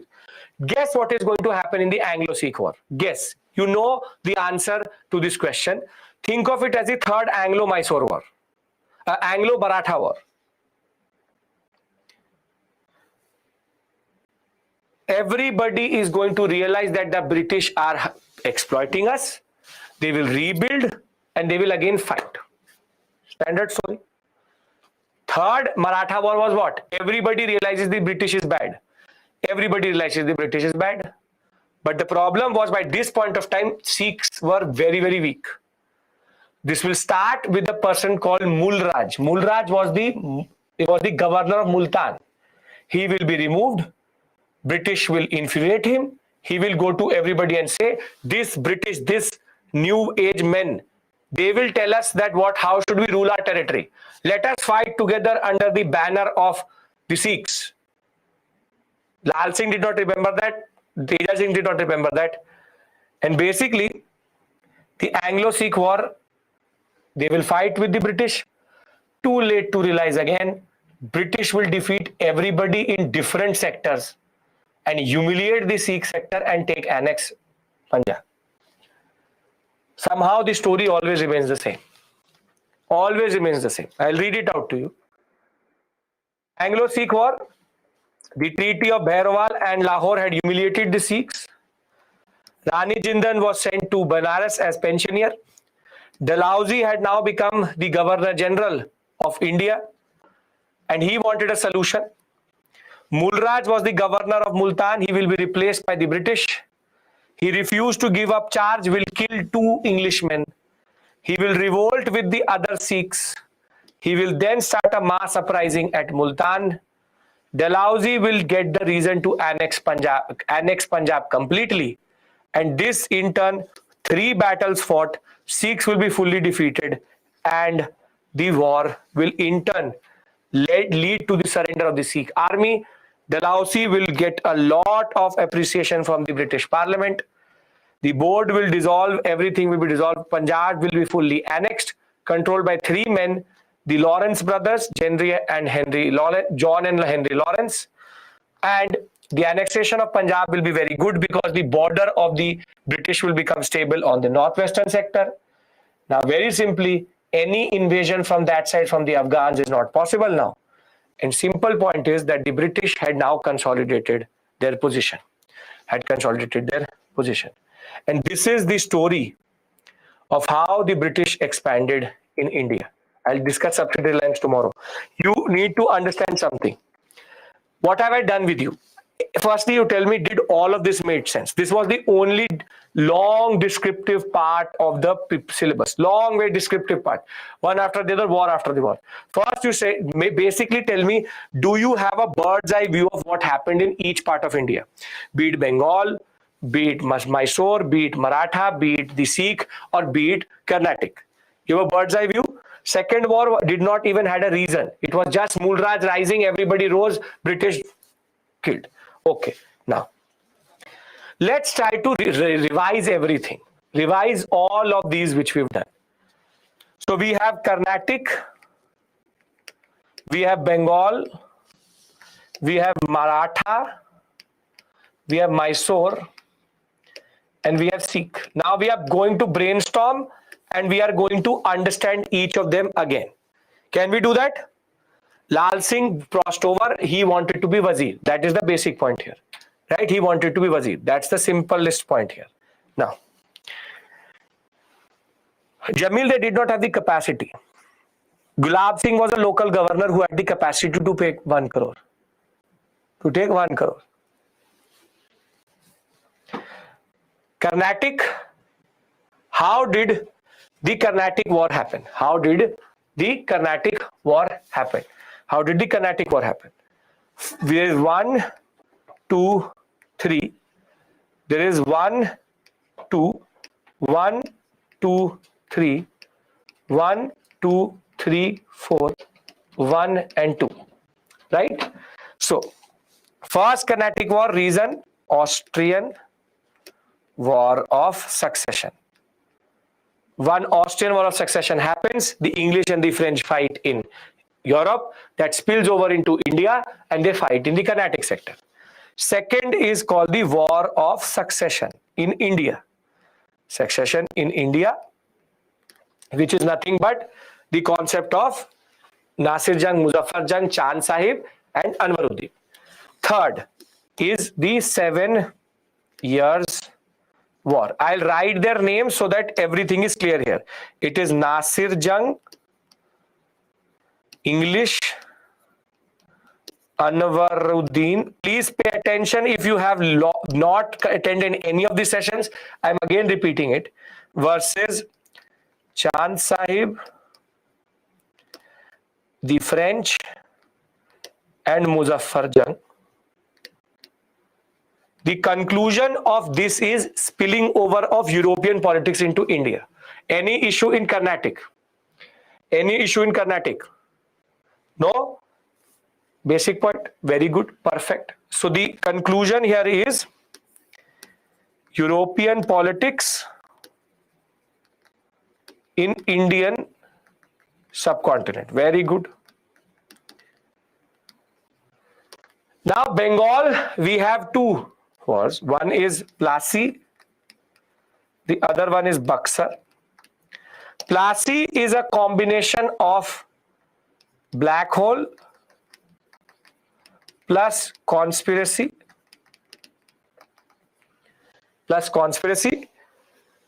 Plassey is nothing but Siraj ud-Dawla versus Clive, but Mir Jafar did not help, neither did other of his generals. Only Mohanlal and Mir Madan actually fight on his side, but does not matter to us. By Battle of Buxar the reason is Mir Qasim removing duty, and it's a triple alliance between Mir Qasim versus plus Shuja ud-Dawla and Shah Alam the second versus the English. Buxar is considered very, very important, will be followed by the treaty. If any one treaty you need to remember, it is called the Treaty of Allahabad.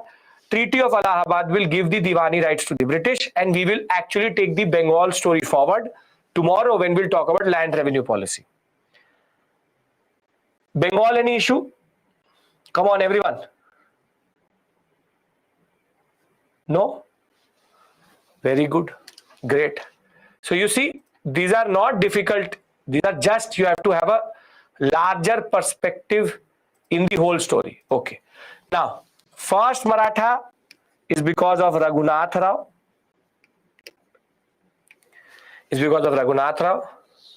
And it will end with the Treaty of Salbai. Second is because of Baji Rao II. This is Treaty of Basin. And third is the retaliation of Marathas. And this will end everything. What is the treaty here? Treaty of what? Come on. Treaty of Poona it is called, mostly called Treaty of Poona. Very good. Now I give you a very important, very simple. How do you remember this? Salbus. You British, Salbus.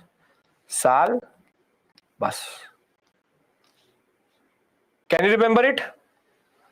You can learn the sequence of the treaties. I'm giving you a way of learning it. If you don't want to learn it, don't learn it. Don't learn it if you don't want to learn it. No issues at all. Here the treaties are what? Here the treaties are Aix-la-Chapelle. It is Treaty of Madras, and it is called Treaty of Paris. Paris. So let's make an acronym here also. A. No, it's not Madras. Pondicherry. Sorry. Not Madras. Pondicherry.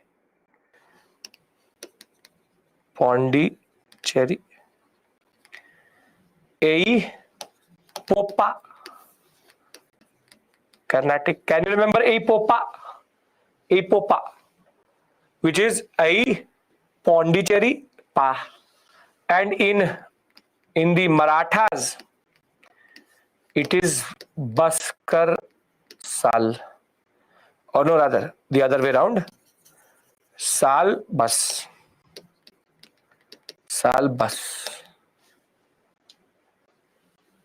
Now, Mysore. First is checking power. Second is American War. Third is Travancore. Fourth is Napoleon. Here it is the easiest of easiest. Treaty of Madras, Treaty of Mangalore, Treaty of Seringapatam. Don't have to. Here there is no treaty. Now let's do Mysore. Mysore is the easiest. Madman Seri. Your Siri is mad. Madman Siri. And last but not the least is, see, this is Lal Singh and Teja Singh. This is Mulraj.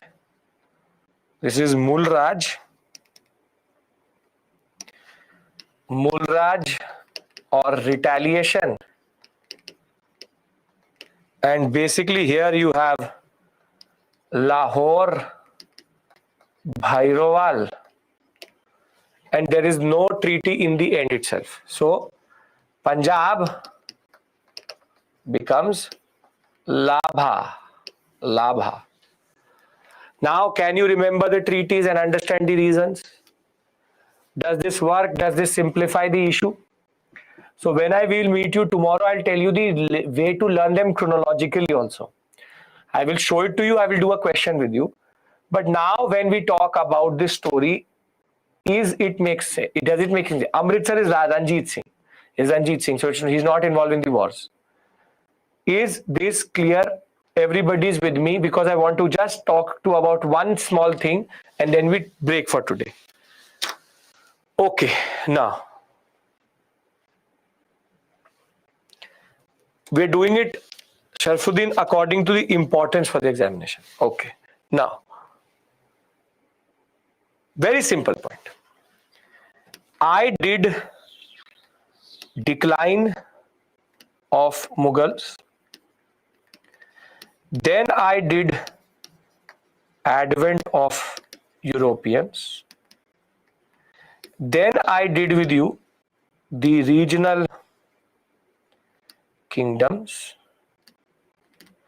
Then I finally done with you expansion of British. Now, there were two types of expansion. One is direct conquest. The other is indirect conquest. And we will first discuss tools of indirect conquest tomorrow. Indirect conquest, which is called subsidiary alliance and doctrine of lapse. The first thing we do tomorrow.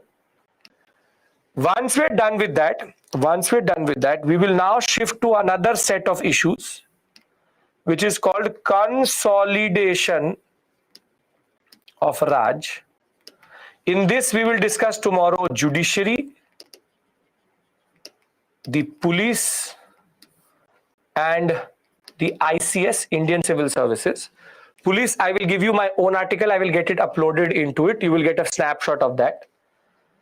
And once we are done with that, the most important discussion we will do, and a very important section for the mains, for any examination all across the world, economic policy of the Raj. So 1, 2, 3, 4, done. This we will discuss 4 aspects. Land revenue, please don't miss tomorrow and day after. Beat anything. Raj means British Raj. Then we'll do commercialization. And I will tell you one very simple thing. The things I will tell you for commercialization, land revenue, you will never find in any book. Because I'm a specialist of economic and labor history. So I will give you an understanding which is beyond even optional level to make you understand how did the British and what did the British actually do. So we'll do commercialization, deindustrialization. We'll do new concepts of El Nino and other things in this. And last is drain. Once we are done with this, or by Friday or next Monday for sure, then our orientation will shift. Then it will go to social policy, in which we will discuss what is called as socio-religious reform. And by next Friday, we will be in the national movement itself.